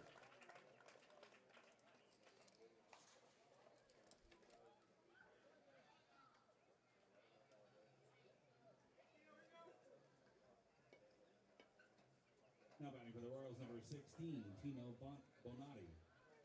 Tino Bonatti here. 7-8-9 here for the Royals. That's high for ball one.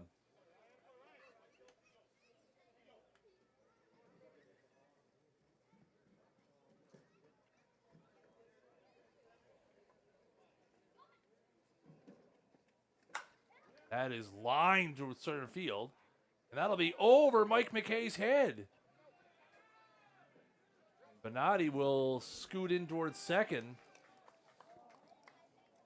Again, that was one of those line drives right at you. And Mike kind of froze off the bat. That one sails over his head. That'll be a one-out double for Bonatti. Tough play for Mike when that ball's Yep. right at you, kind of eye level, and you know he hit it well, and Yep, I that's think a Mike tough one. thought it was gonna come down, but sails over his head. Nice piece of hitting by Bonatti.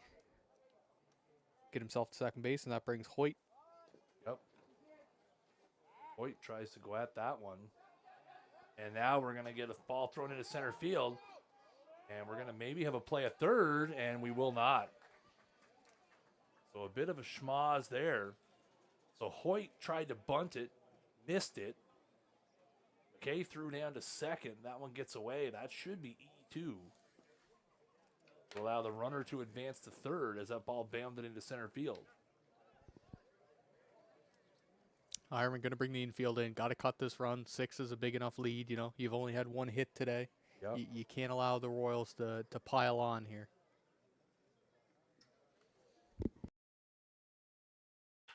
That is out towards second. And they will hold the runner at third. So the infield in works. That'll be out number 2. Good play by Yale to check the runner. Yan Rail, excuse me, to check the runner at third, keep him there, and take the out at first.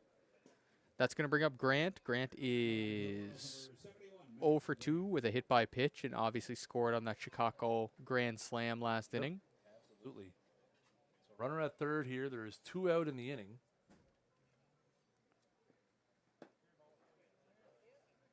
That is a changeup that just misses outside for ball 1.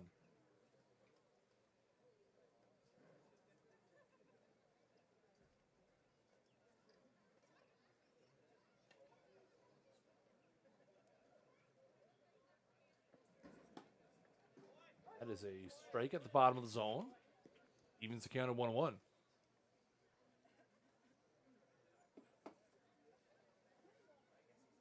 One and one, 2 out here in the top of the 5th inning. That's a good pitch there. Grant takes that one for a ball.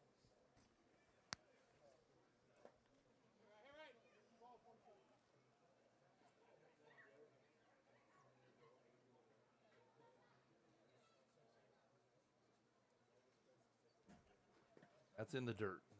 3-1 now. Blocked by Tyler. Yep, absolutely. Blocking everything with a runner at third.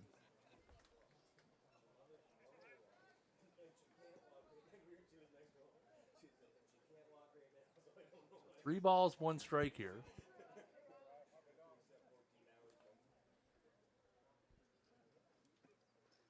That is in there for strike 2. Change up there from Matchett. So full count here with 2 out in the top of the 5th inning. Royals threatening with a runner over at third.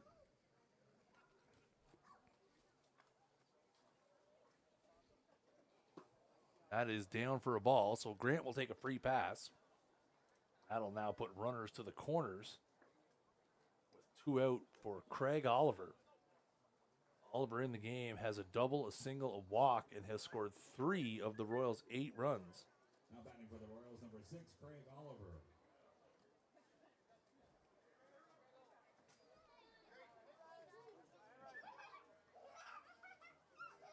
Runners at the corners here now with 2 out. That's on the outside corner for a strike.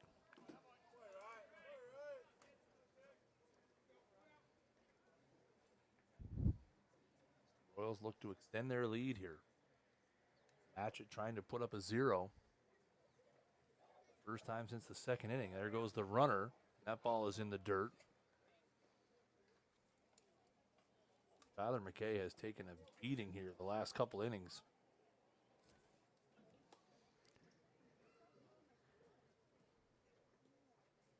Yeah, and the Ironman dugout would love to see the third out here. You know, six is a deficit that you look at and you go, okay, a couple here, a couple there, we can get there. One But time through the lineup, we can make that happen. 8, 10 runs, Yeah. that's kind of where the balloon That gets is deflated. a grounder out towards short. Wenzel up with it, and a throw across the diamond, so that will end the inning. So the Royals do threaten, but ultimately put up a 0. 4.5 innings in the books here. It is Royals 8, Ironman 2 on O'Donaghues Ironmen Baseball Live, powered by Snag Sports.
So it's going to be 2-3-4 here for the Ironmen as we head to the bottom of the 5th.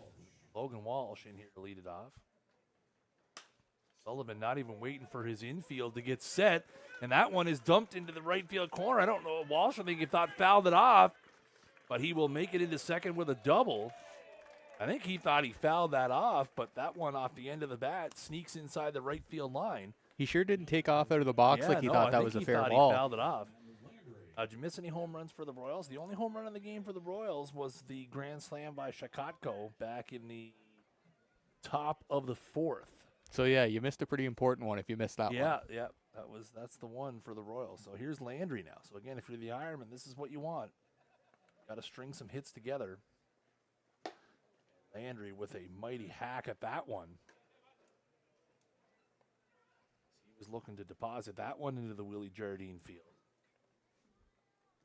Look out if there's any kids over there. Doesn't look like there is.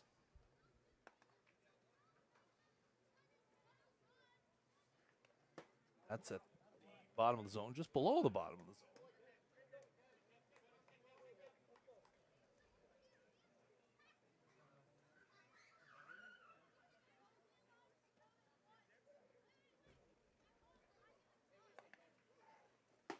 That is called strike 2. Unhappy feelings about that one.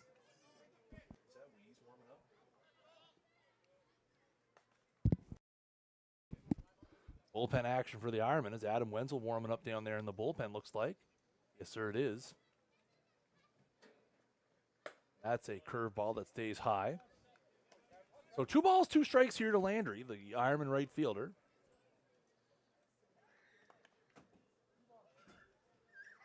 Nobody out here in the bottom of the 5th. That is fouled back. Look out. Right into your living room, ladies and gentlemen. Feels like the Ironman. boys are trying to they foul are, those straight back. Yeah, you just leave that camera alone. Listen, it's a Nationals year. We don't have don't have unlimited room money for you for guys cameras. to be breaking our stuff here. Another 2-2, and that is inside under the fist, but Landry fouls it off just because, again, it looked like it might have been coming back across the inside, so good piece of hitting there. 2-2, nobody out here. That Walsh double, only the second hit of the game for the Ironman, the other one being a Jake Cook 2-run home run. That is fouled away, I believe. Oh, no. Check swing that goes to the screen. I guess it was a piece of the catcher's glove. Couldn't tell if it was the glove that got it or the bat. No, I think Brown got a piece of leather on that one, but Yeah, you would. a little bit of a check swing, you know. Hey, So that will allow the runner Walsh to move up to third. Landry puts that one in play. Chicago stays back on it, and he will be thrown out at first.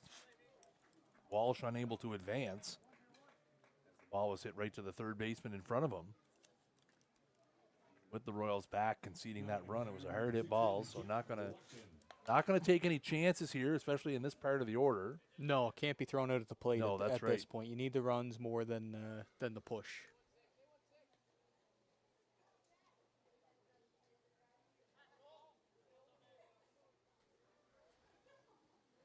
Here's Watkin.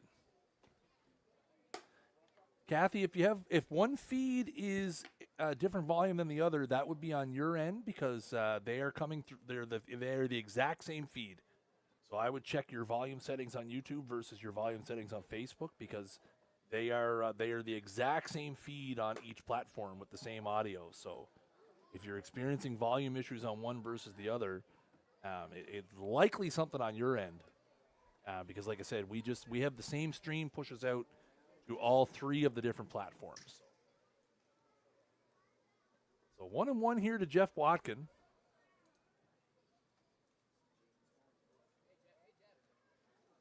That is inside for a ball. Sullivan tries to spin a little curveball in there, but unable to get it around. This is the 48th scheduled game of the season in the NBSBL. That ball is hit a mile in the air, but foul over towards the exhibition. A lot of rescheduled games starting to populate the lower half of the schedule now. Ironmen have a handful of games to make up. Obviously, that doubleheader tomorrow is a make-up doubleheader against the Mets.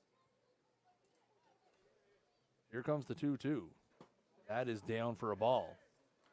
Close one. Watkin with a big league take there. Sullivan doing a great job. Even those last two to Landry were kind of bottom out, really able to, pinpoint the fastball down and away to these right-handed hitters. That is ball 4.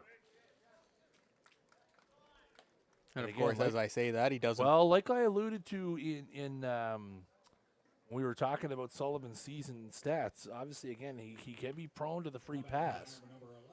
13 and 16 and 2/3 innings on the season, I believe it was. 14 and 19. 14 and 19 and 2/3. So that was pretty close. So again, and having a handful more walks than strikeouts, so he can get a little wild.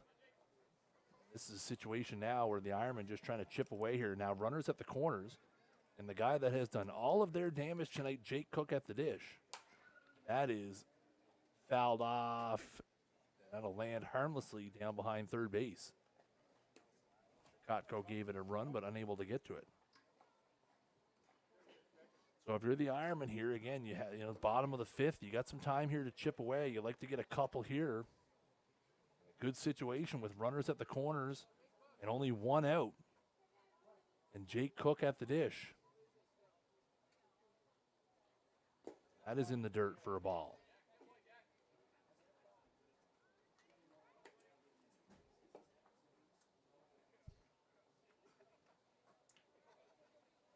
Cook took the first pitch he saw in his last at bat and deposited it under the scoreboard. That is inside, and that's going to get away. Walsh is going to score from third, and Watkin will advance to second. And if you're the Ironman, you take him any way you can. That'll make it 8-3. Double and 2 pass balls. That's generating a run. Hey, I mean, you'll take it Any way you can get it. And now you take away the double play as well. Yeah, very important. Yeah, absolutely. 2-1 here now to Cook in a good hitter's count. That is a bounder out towards second. Takes a big hop And a good throw over to first. Nice play by Oliver there. Watkin will advance to third, but that is now the second out of the inning. That'll bring up Nick Leggett. Good play by Oliver there. Back up, get the long hop, get yourself, you got a little bit extra time. Yep. Not rushing that play. Well, and again, if you're the Royals, obviously in a situation where you're up 6 now, 5 Counting runs, you're trying to run the team out of outs, right? That is a bounder foul. Third base line. Again, just trying to count outs, knowing that, listen, we need to come into this inning needing 9 more. We get 1 here, right? How do you piece together the number of outs you need to get to the finish line and pick up a win? That is fouled back, and it's 0-2. And the rain must be starting to come down a little bit. Rain is starting to come down. A little bit harder. I do see some of the Ironman faithful packing up. Yep, the rain has started back up here at Ironmen Field. Some people heading for cover. And that is lined back up the middle, and that is going to be picked off by Grant, and a great play. Again, a couple of great plays by the Royals middle infield. The Ironmen do get 1, but they leave a runner at third. So after 5 complete here at Ironmen Field, it is the Royals 8, the Ironmen 3.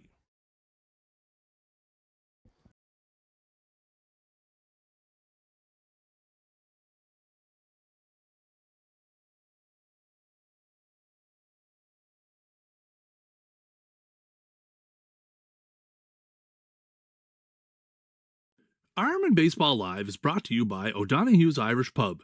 If you're looking for great lunch options, look no further than our weekly soup and sandwich special. Available from 11 to 4 Monday to Friday and 12 to 4 on weekends, swing by for a feed or order through our website, O'Donaghues.com. Make sure to check out our Facebook page for this week's special. O'Donaghues, welcome to your pub.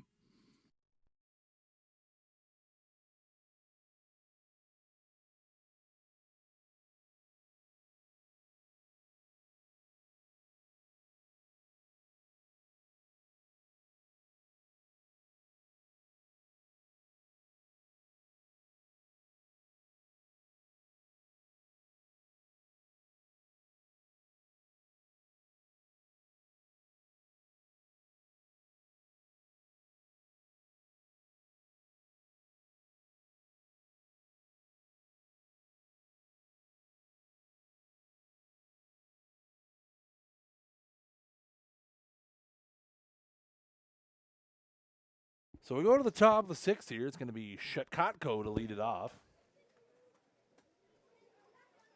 That is a base hit back up the middle, past a diving Wenzel. So Shetkotko on the first pitch of the inning. Base hit into center. That'll make him 3 for 4 on the night. Yeah, Couple singles and obviously the big one. Yeah, this Oliver Shetkotko Ollie grouping has been very, very good here this afternoon. Again, putting up 7 of the 8 runs, or 6 of the 8 runs for the Royals. That's a curveball in the dirt ball 1. Nothing doing in either bullpen at the moment. As we're in the top of the 6th inning here, it's 8-3 Royals.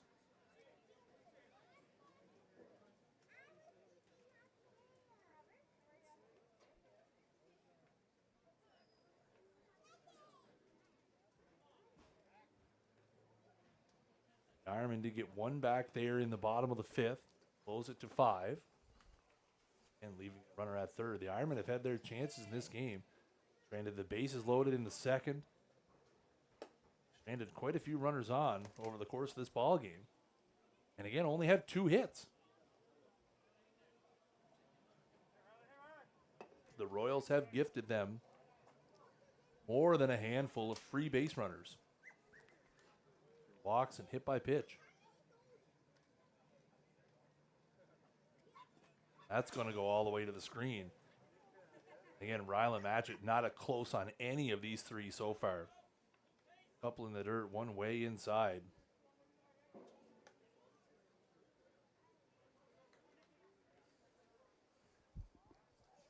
And with the 2 games looming tomorrow, I think if you're Kevin Bowes and the Ironman staff, you're hoping that Ryland can finish Yeah. this one off for Ryland's you. going to wear this one. Yeah.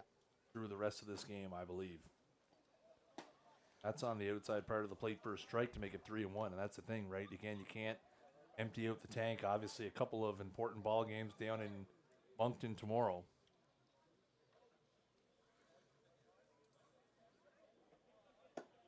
That's up and away for ball 4. That'll put runners at first and second here now with nobody out. Again, we did see Adam Wenzel down there warming up the last inning. For the Royals, number 24, Matt Munn. Could be a situation where they might go to him if necessary. And obviously you'd have some options tomorrow. Would expect Julio to get the ball in one of the games. That's a line drive down the third baseline fair. Chetcotko is going to come around to score. That is going to be an RBI double for Matt Munn. That extends the lead to 9-3. So again, Munn steps all over the first pitch there, rips it down the line past a diving Jeff Watkin. Although Jeff really didn't have a chance to get at that one. No, ball hit too hard Yeah. right down the line. Again, given max effort, obviously, but that ball was going down the line. That'll bring up Shane Sullivan now.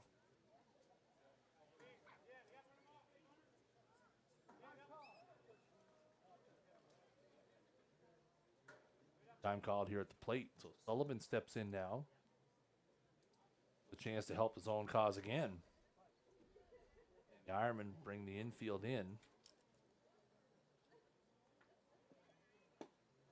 That's down for ball 1.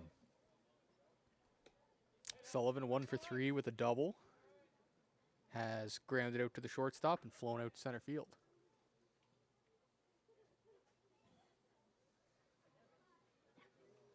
That is hit high in the air to center. McKay in. They're going to try it here. And Mike will throw it into the cutoff man, and that will be a sacrifice fly. So a productive out for Sullivan as he brings home Holly. That will extend the Royals lead to 10-3. Now batting for the Royals, number 7, Kyle Brown.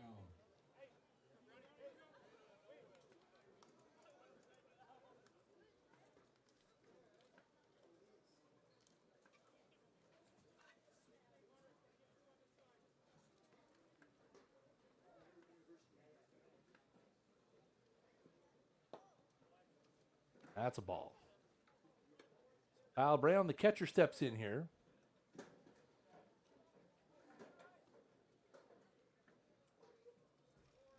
Catcher Looking with for a his look in. first hit of the night. We That's down for a have ball.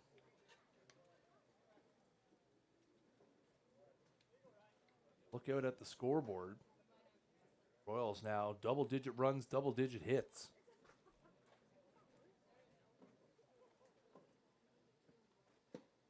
That's down for ball 3. So 3-0 here.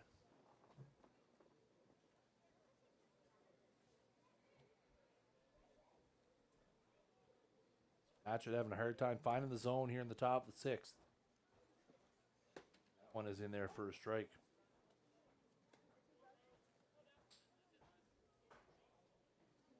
Three balls, one strike here with one out. Top of the 6th inning. The Royals have already scored 2. That is bounded foul down the first baseline.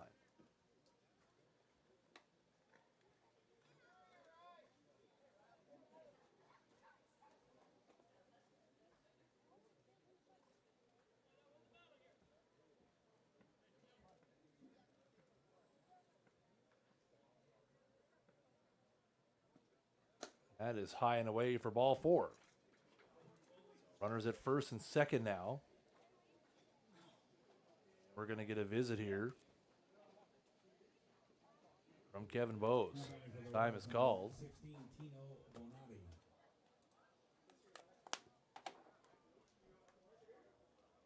Bonatti. Ronnie, I don't think it's raining anymore.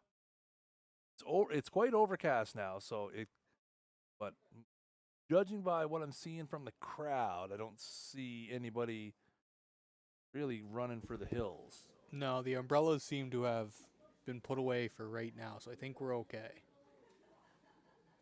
Oh, no, it is. I can see it go to the window. So we're going to get a new pitcher here as Adam Wenzel comes in. That also means that the designated hitter, Logan Walsh, For the Ironman number 7, Adam Wenzel. so we'll be back in a minute after Wenzel finishes his warm-ups.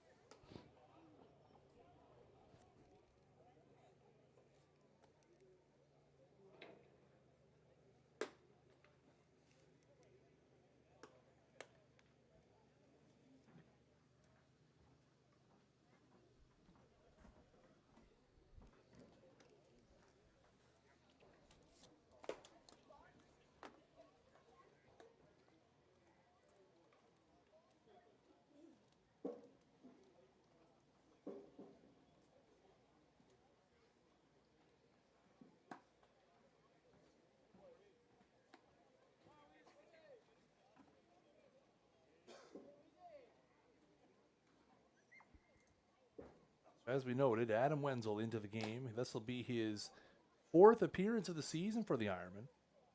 Previous 3 have totaled an inning and a third. His 10.50 ERA has allowed 3 hits, a couple of runs. Again, just being asked to help the Ironmen survive here at this point, as it is 1 out here in the top of the 6th. 10-3 ball game. Royals have runners at first and second. That is way outside for ball 1. This is Tino Bonatti. Bonatti doubled in his last at-bat. Which might be his first hit in the New Brunswick Senior Baseball League. If so, congratulations, First Tino. one this year. Don't remember seeing him at any point in any previous years, which we could check. We have that power. Little self-burn. If that is his first hit, he's tied me for career hits in the New Brunswick Senior Baseball League. Well, he's in great company then. So 1-1 here to Bonatti with 1 out. That's inside for a ball. I mean, you both have 1 more than I do, so Hey, listen, 100%, you know? you both have 1 more than I do. 2 balls and 1 strike here. That is fouled away. Look out, Ironman dugout.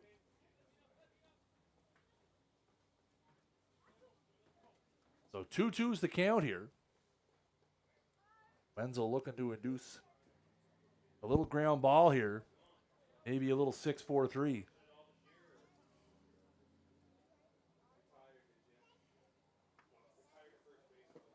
That's in the dirt. Good block by Tibb.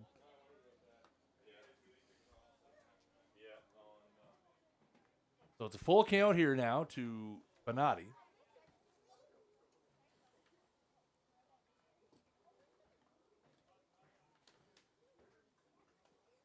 That is called strike 3 on the outside corner. That'll be the second out of the inning as Bonatti goes down looking. Pitch just a little too close to take in a 10-3 ball game. Absolutely. Wenzel goes on the outside part of the plate there, and then again, 10-3 game, got to swing the bat. That'll bring up the number 9 hitter, Thomas Hoyt. Plunk walked. Plunk walked and a ground ball to second base. That is a pop-up. Back of third deep. A long run for Watkin and for Walsh, and nobody gets there. That'll be a foul ball.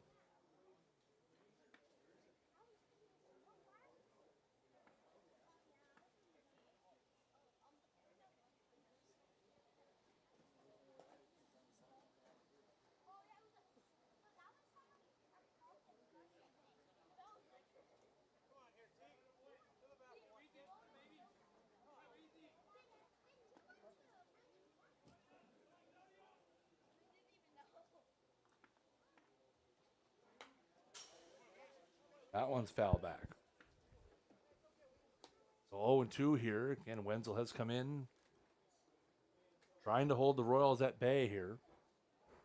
Top of the order looming with Grant and Oliver getting spun up over in the on-deck circle. That is outside for a ball.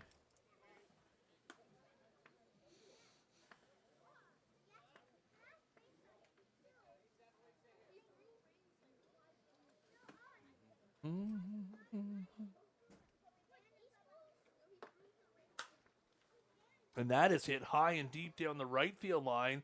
That is caught!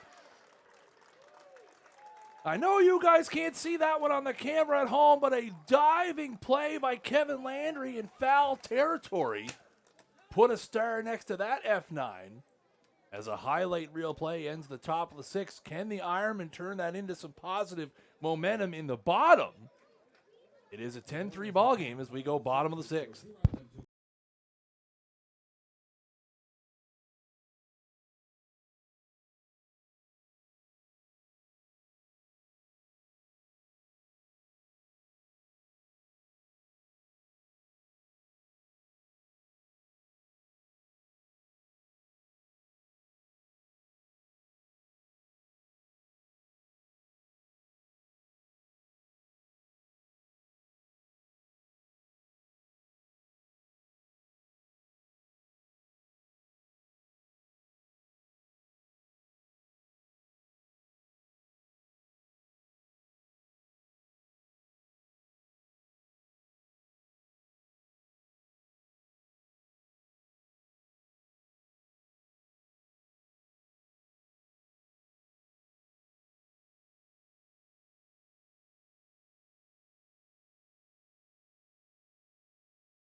So we go to the bottom of the sixth here. It's going to be Tyler McKay to lead it off for the Ironmen, followed by Jan Rail and Adam Wenzel.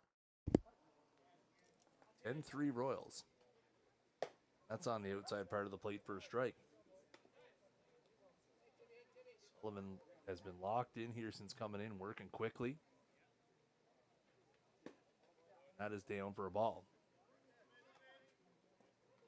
And the Ironmen, after allowing two in the top of the sixth, ended on a highlight reel play by Kevin Landry. That's in there for strike two.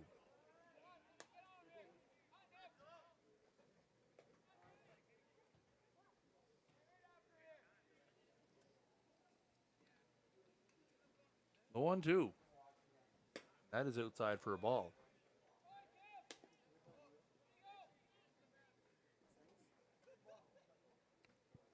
Two balls, two strikes here. That is fouled away at the plate. Good spoil by Tyler. Good pitch on the other half there by Sullivan. Yeah, absolutely. Not a whole lot you can do with that pitch. Try to get a piece of lumber on it and hope that you can survive for the next one. The event that this game maybe gets a little closer than it is, or they get uncomfortable, that's outside for a ball. With Sullivan's pitch count, Jackson Wilson is warming up down in the Royals bullpen. 3-2. That's foul tipped, and unable to squeeze it is Brown. So that will keep McKay alive.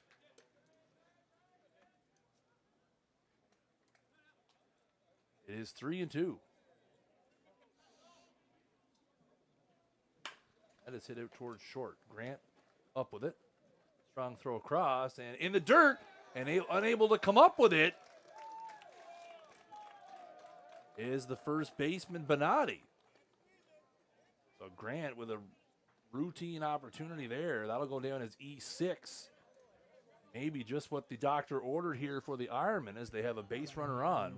And Grant, one of the surest fielding, shortstops in the league. Again, May just took his time, Yep. saw that he had a Tyler who doesn't, burn the base pass by any means. But Wow. hey, listen, Hey, no. Hey, sometimes being an analyst is hard, man. I get it. But you're right. Again, he had lots of time and just short hopped it.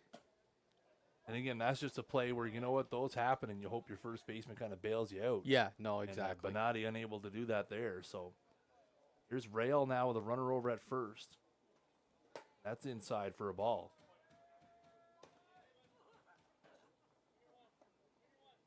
So 1-1 here to Rail.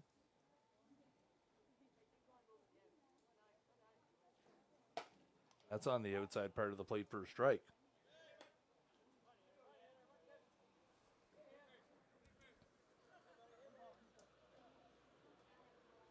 So 1-2 here. That is hit hard towards third. Chicago to second for one, on to first, and that's a double play. So the leadoff error is erased. And just like that, it's 2 out. That'll bring up the number 9 hitter and the pitcher, Adam Wenzel.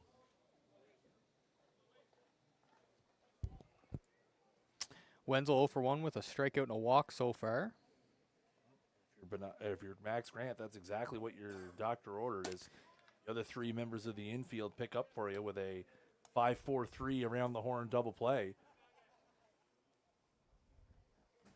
It's on the outside part for a strike. All the weight is just lifted as soon as that double play Yep, ball absolutely gets right. You're like, hey, that's baseball, right? Sometimes you hit. Teammates got got to pick you up. Yep. Big swing there by Wenzel right through that fastball, and it's 1-2.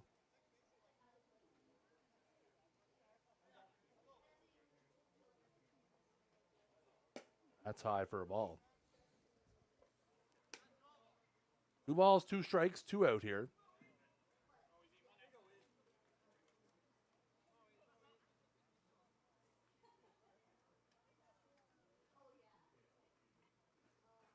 That is at the bottom of the zone, called strike 3. So the Ironmen, after a error, will go in order. And we're going to head to the 7th. It is Royals 10, Ironmen 3 on O'Donaghues Ironmen Baseball Live, powered by Snag Sports.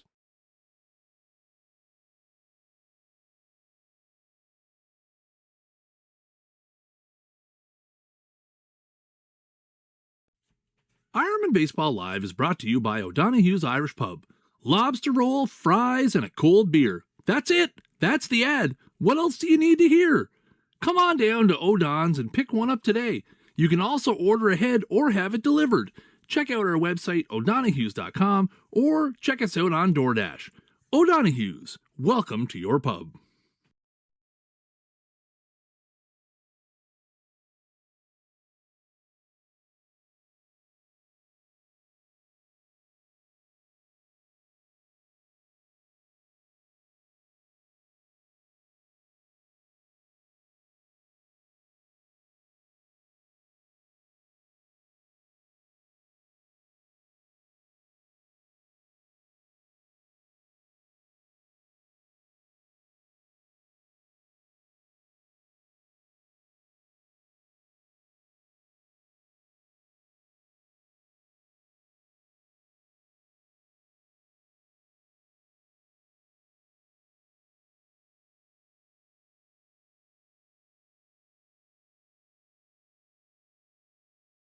So we go to the top of the 7th here. Wenzel back out.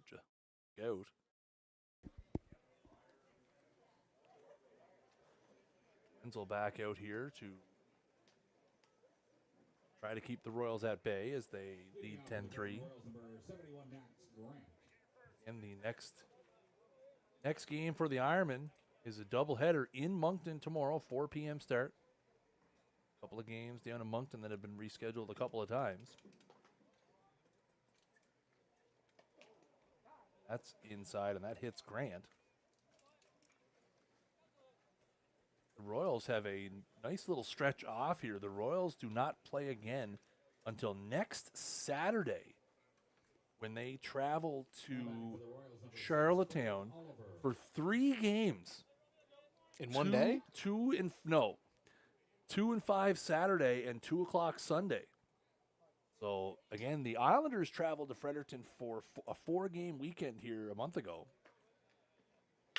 That's out towards third, and that's going to actually get by Watkin, and Walsh is going to come up with it, and everybody's going to be safe as they try to catch Grant overrunning the bag there. So that'll be an infield single, and quickly here, 2 pitches, there's 2 on. Yeah, the Royals hosted the Islanders for a 2-game Saturday, 2-game Sunday visit, and now they will head to PEI to wrap up their season series with 2 games Saturday and 2 games Sunday, but they have nothing between now and then, so that's likely why their closer, Jackson Wilson, is getting loose and likely going to come in a 10-3 ball game. Good chance to get a little bit of work in before you get the week off. Yep, the Ironmen play those 2 games tomorrow, and then we'll host Moncton Thursday night. Then they will have a little stretch off of their own where they won't play till the following Thursday. Again, all of this is just weather depending. Mother Nature's going to do whatever she wants. So that is away for a ball, so 1-1. And obviously, we're getting towards the latter half of the schedule here. You know, this is going to be the 18th game for the Royals. Tie them with the Islanders for most played. That's in there for strike 2. Kotko's had himself a day here today.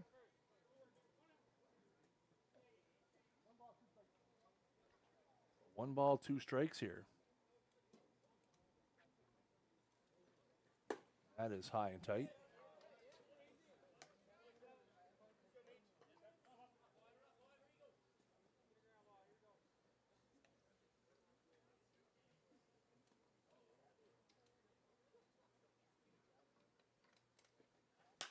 That is off the end of the bat towards left, but that is carrying, and that'll be over Jake Cook's head. So that'll be a double for Shakotko.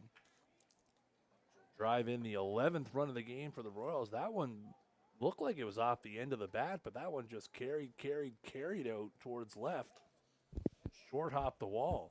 Yeah, good swing by him to shoot a ball the other way. He is now 4 for 5 with 8 total bases and 6 RBI on the day. Wow. What a Have game. yourself a ball game. That is on the outside part of the plate for a strike to Nick Hawley. So 2nd and 3rd here now with nobody out.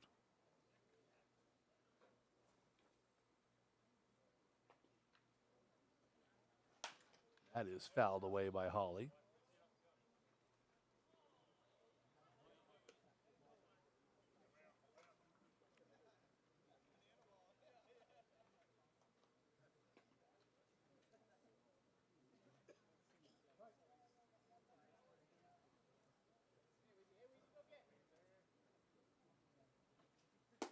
That is up and a ball. So 1-2 now the count here with nobody out. Top of the 7th inning here. It's 11-3 Royals. It has been all Royals all the time with the exception of a Jake Cook 2-run home run in the bottom of the 3rd. And a run that they scored on a wild pitch in the bottom of the 5th. That's in the dirt. Tries to get Hawley chasing. And Chris, we talk a lot about the Ironmen and their offense and how it's the top half that needs to go to make sure the Ironmen do their thing. Today, 10 of the 11 Royals runs are scored by their top 4 hitters in the lineup. Yeah, absolutely. Grant, Oliver, Shakotko, and Hawley have done some damage here today. And you know what? Early on in the game, I mean, a lot of it was just, situational baseball, right? Yep. Move a runner, a sac fly, take advantage of a pass ball or a defensive miscue. And then obviously Shakotko drives that one out of here to right field with the bases loaded to really blow it open.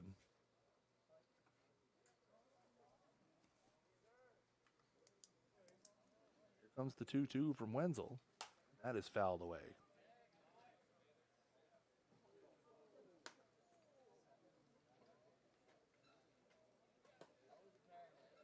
So Hawley doing a good job of wasting them here.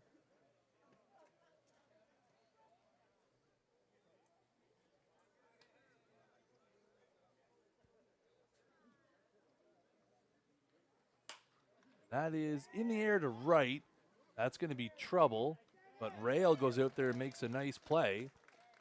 Oliver tagged up and went probably almost halfway down the line, but thought better of it as it was just behind the infield. So that'll be the first out of the inning here. Now batting for the Royals, number 24, Matt Munn. So that'll extend the inning here to Matt Munn.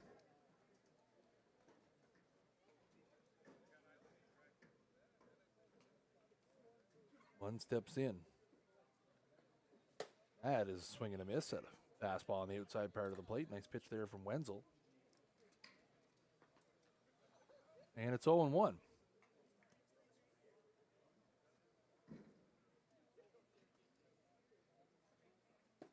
That's in the dirt for a ball.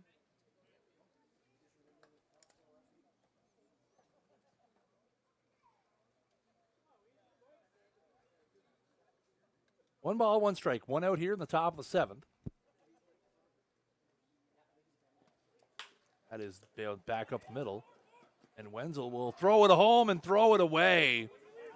And that will score one, and that will score two. So a chance there for Wenzel to have a easy out at the plate as Oliver was dead to rights at home. And again, Jake, I think that's just a situation where maybe you're overthinking it a little bit, right? It's that short throw. But you know what? It's an 11-3 ball game. Throw the ball to first. You take the outs. And take the out. It's an 11-3 game, right? And again, obviously, Wenzel, makes a great play to field the ball.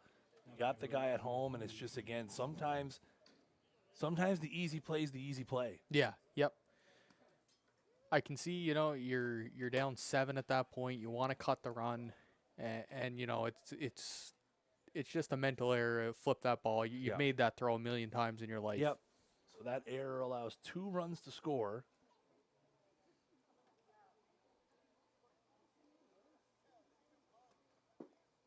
That is down. Sullivan is in here. 1 ball, 1 strike.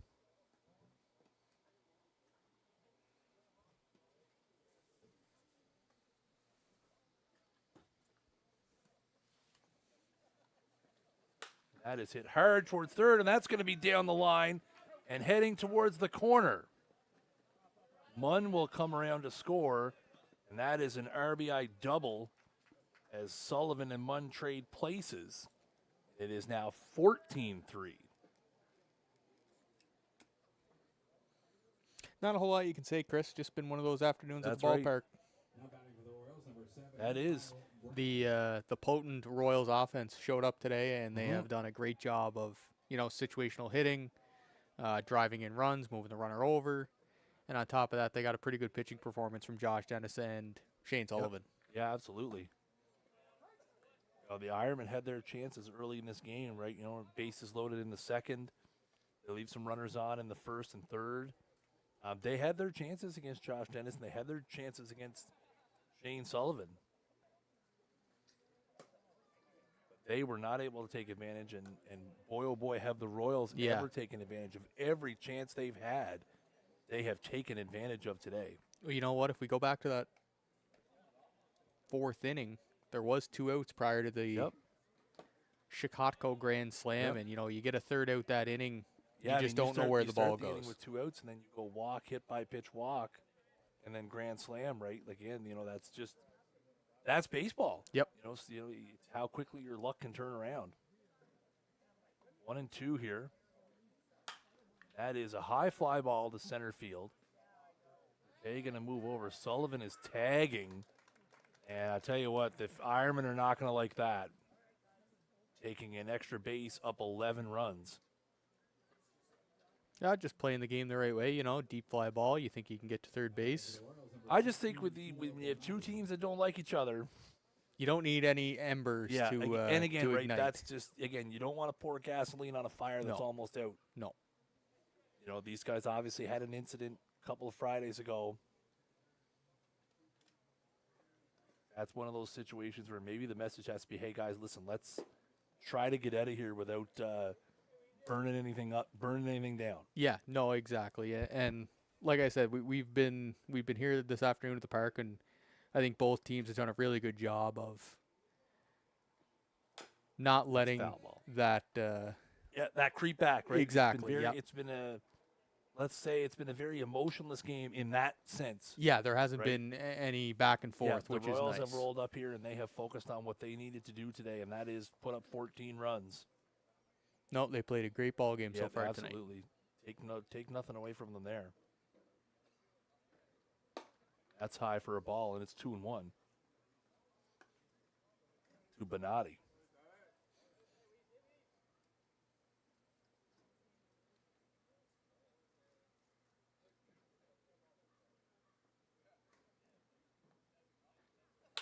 That is a hard hit ball towards short, and that will eat up Logan Walsh.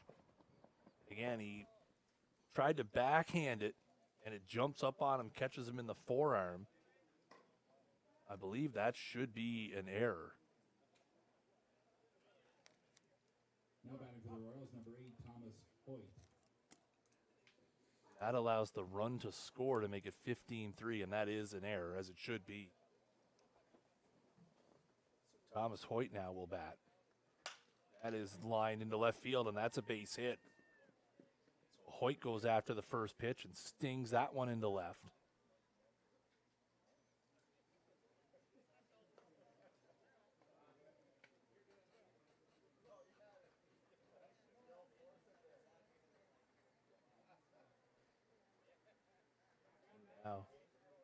Now batting for the Royals, number 71, Max Grant. And now with Grant coming to the plate, the Royals will have hit around here in the top of the 7th.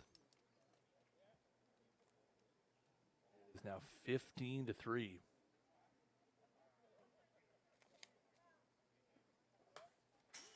Grant takes a mighty hack at that and fouls it off.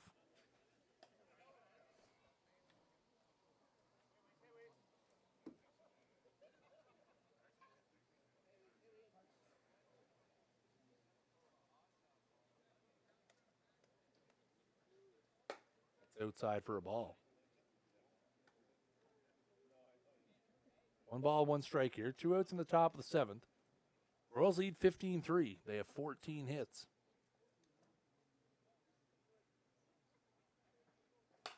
That is popped up at a play foul.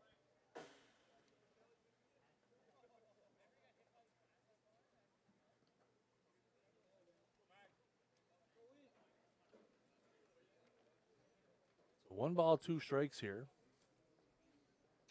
Wenzel tries to get this top of the 7th completed.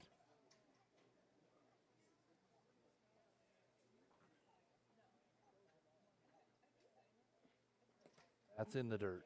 Tyler McKay wears another one.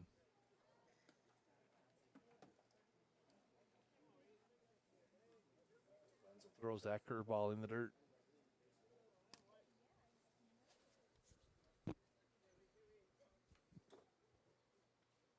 The 2-2.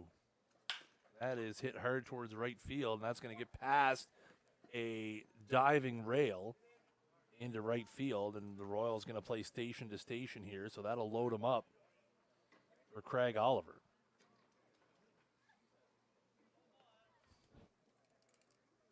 Now batting for the Royals, number 6, Craig Oliver.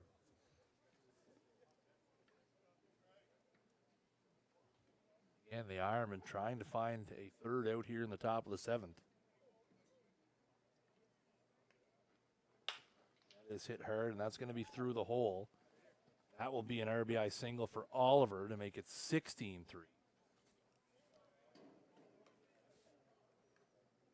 16 runs on 16 hits here today for the Royals. They have just done everything right at the plate. Not Walls, not Matchett, and not Wenzel have had any answers No. for these hitters today.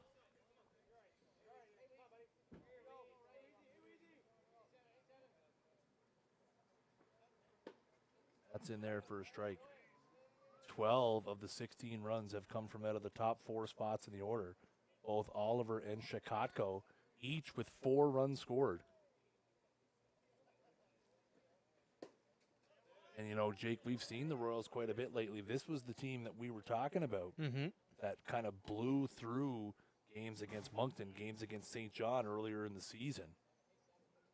Well, you're seeing it today. The offense is potent. That is lined into left center, and that is going to be a long way. And that is gone. The second grand slam of the game for Dmitry Shekotko. And it is 20-3. As that ball was just drilled towards left center field, and the Royals have put up 9 here in the 7th. And it is 20-3.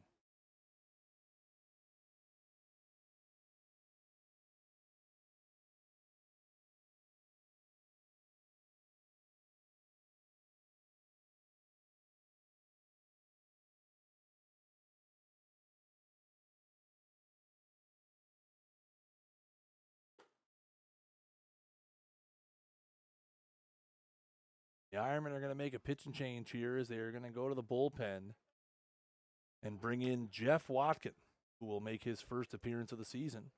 We'll be back in a moment.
So with 2 out in the top of the 7th, the Ironmen go to Jeff Watkin here after Dmitry Shekotko hits his second grand slam of the game.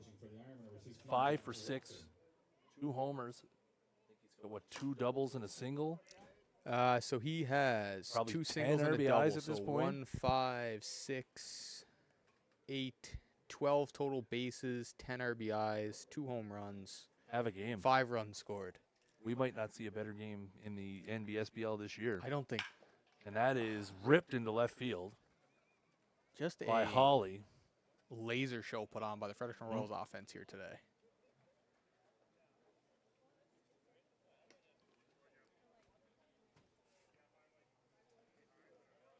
Now batting for the Royals, number 24, Matt Munn.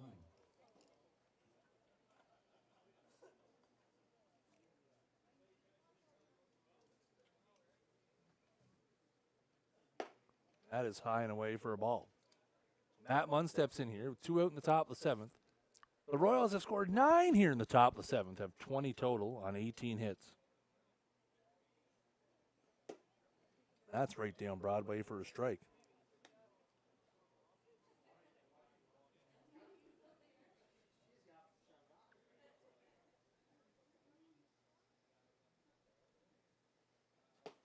That's a curveball in there for strike 2.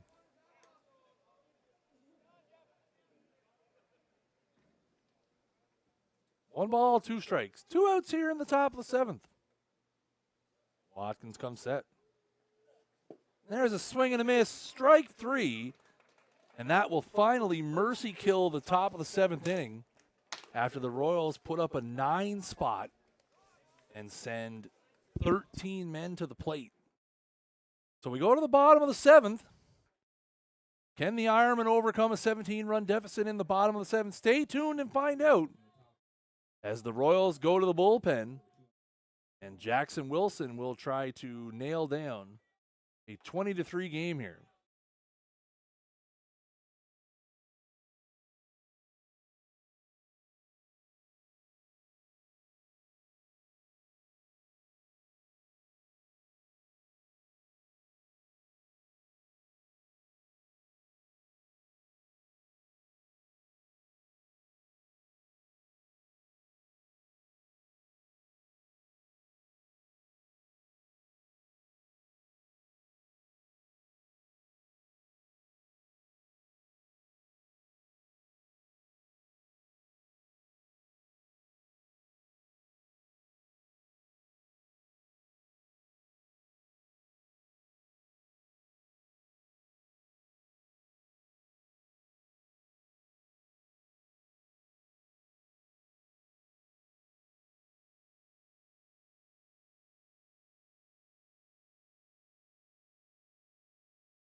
So we go to the top of the 7th inning here. It's going to be Jackson Wilson into the game here for the Royals. This will be Wilson's 10th appearance of the season. He has thrown 11 and a third innings, a 3.71 ERA. He is the primary closer and reliever for the team. Obviously, this is not a save situation. No, I think this is just like we talked about, right? Obviously, they've getting got the work in. They've got a week layoff here between Yeah. games. This is just, hey, listen, we want our guy to pitch. Obviously, this is about as low pressure of a situation as you can get coming into a game in the 7th with a 17-run lead. Yeah, no, like you say, this is more so for Jackson to get a little bit of work in, absolutely. get his inning, and it's you never want anybody sitting 2 weeks in between, and with the ruckus that happened last week. Obviously, he's probably going to throw a live BP or something in the week. But Yeah. This is just, again, game situation. And a really Again, important. and again, you're coming in here against the top of the order. You're yes, gonna face some tough competition. face some guys. Yeah. No, but just to get him a little bit of work in here, and if you're the Ironman, all that matters this inning is good at bats, regardless of outcome, regardless of the game's kind of decided at this point. Get up there, make sure you have a good at bat, see some pitches, because this is going to be a reliever that you're going to see in the playoffs. And here's the thing, right? You look at the Ironmen; they committed today, allowing 64 runs on the season. They've allowed 20 today. Yeah, no, just one of those days at the park that's a fastball right down Broadway for strike one to Mike McKay. You're going to want to forget. Yeah, I mean, I don't think there's any scenario that you're going to take a positive thing away, no matter what happens here at the bottom of the 7th. Barring a 10, 11 run inning. Yeah, no. I mean, but then even still, you score 10 runs, you lose 20-13. So obviously there's a lot to work on. Again, and the Ironmen don't have a whole lot of time to get it together because they have to go to Moncton for a doubleheader tomorrow. No, exactly. Against a team who is 0-14. And you don't want to and spiral. Looking for a win, and that's right. You do not want to spiral. Obviously this has been a tough 2 weeks against this Royals team. That is a hard hit ball towards short. Grant's going to come up with it, and a strong throw across the diamond, and he will pull McKay off the bag, and he will be safe. We'll see what the scoring is there. I think that should be a base hit, and it is. Yeah, Mike was probably going to beat that out anyway. And here's the situation. Here's how you got to look at it, right? These teams have played 5 times in the last 2 weeks. Ironman won 3, Royals won 2. So you win that series. The score of this notwithstanding, you got to have that goldfish memory, right? Yeah, exactly. And that has to be, and I would expect, and that's on the inside part of the plate for a strike, and I would expect that's going to be the message from Kevin Bowes after this game is, guys, we got to have goldfish memory. Forget about that game. We have 2 games against a team that is still looking for a win and are going to throw everything they have against the Royals or against the Ironmen. That is a number back up the middle. And I was going to say, somebody actually said 2 there, and everyone else kind of piped up absolutely not 1-1-1. So yeah, no, the Walsh the was Royals, retired 1-3. There's no reason to throw that ball to second base. The only chance, Mike's running, incredibly fast. You throw that ball away to center field, and then who knows? Take your outs. Yeah, You got absolutely. 17 runs to work with. It's,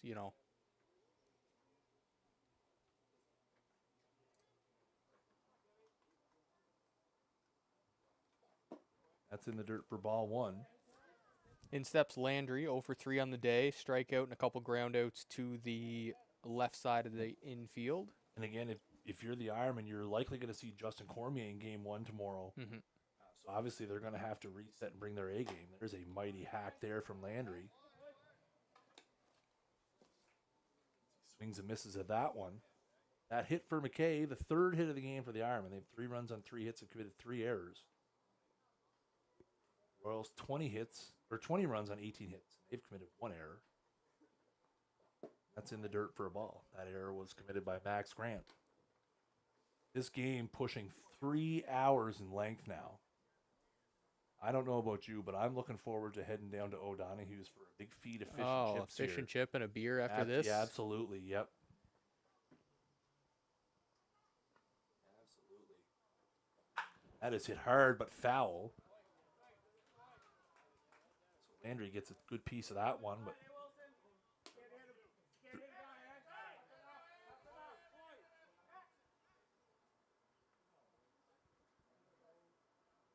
here we go. We're going to get a talk, and I think Wilson's going to get a talking to here.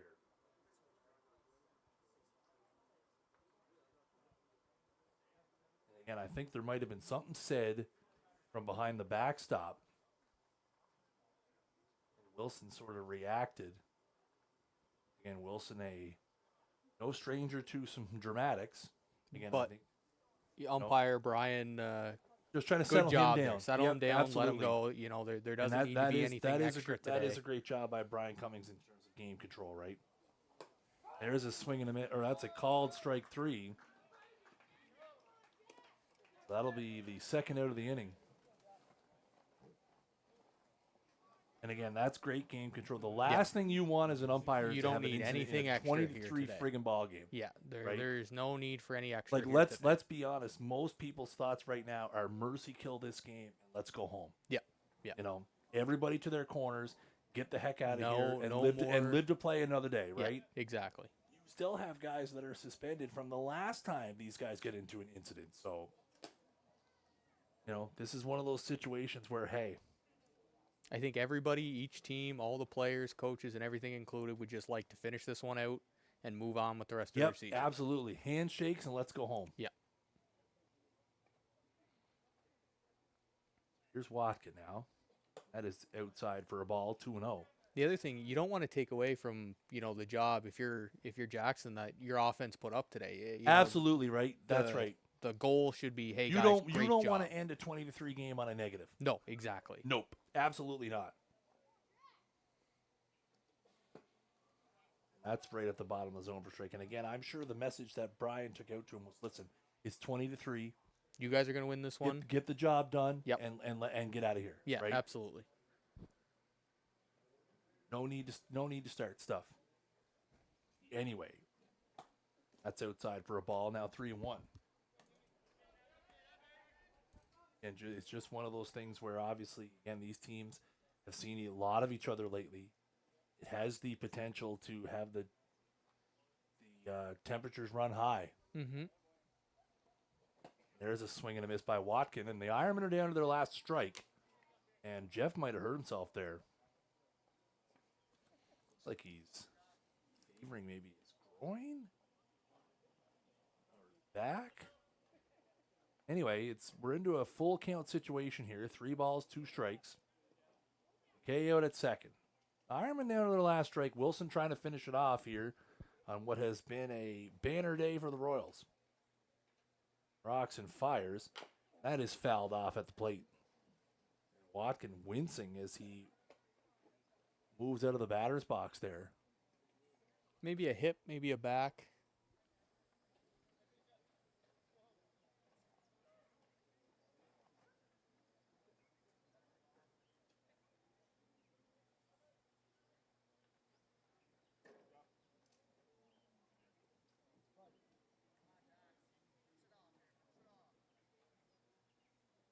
Here comes another one. There's a swing and a miss. And that's going to be the ball game. Jackson Wilson finishes it off. And the final score here is going to be Royals 20, Ironmen 3. And again, Dig, not a whole lot to say after that one. The Royals showed up today. They hit the absolute crap out of the ball. If you're the Ironman, you got to forget about it. You got to go again tomorrow. Yeah, no, all credit where credit is due. The Royals came in today and slugged their way to a very convincing win. They're going to have a week off to get healthy and get ready and set up for, the second half of their season. And like I said, if you're the Ironman, you got 2 tomorrow against a club still looking for their first win. It's a great time to flush one out. Say, you know what, boys? Yeah, that stunk yesterday, but let's get on track and get 2 more today. Yep. So with the loss, the Ironmen dropped to 10-5. With the win, the Royals improved to 9-7. They are now a half game apart for second and third place in the NBSBL. The next time we will be live will be Thursday night as the Moncton Mets come to town for a 7:30 start. So on behalf of Jake Dignam, I am Chris Jardine, voice of the Chatham Miramichi Ironmen. The final score here, Royals 20, Ironmen 3. Take care and enjoy the night.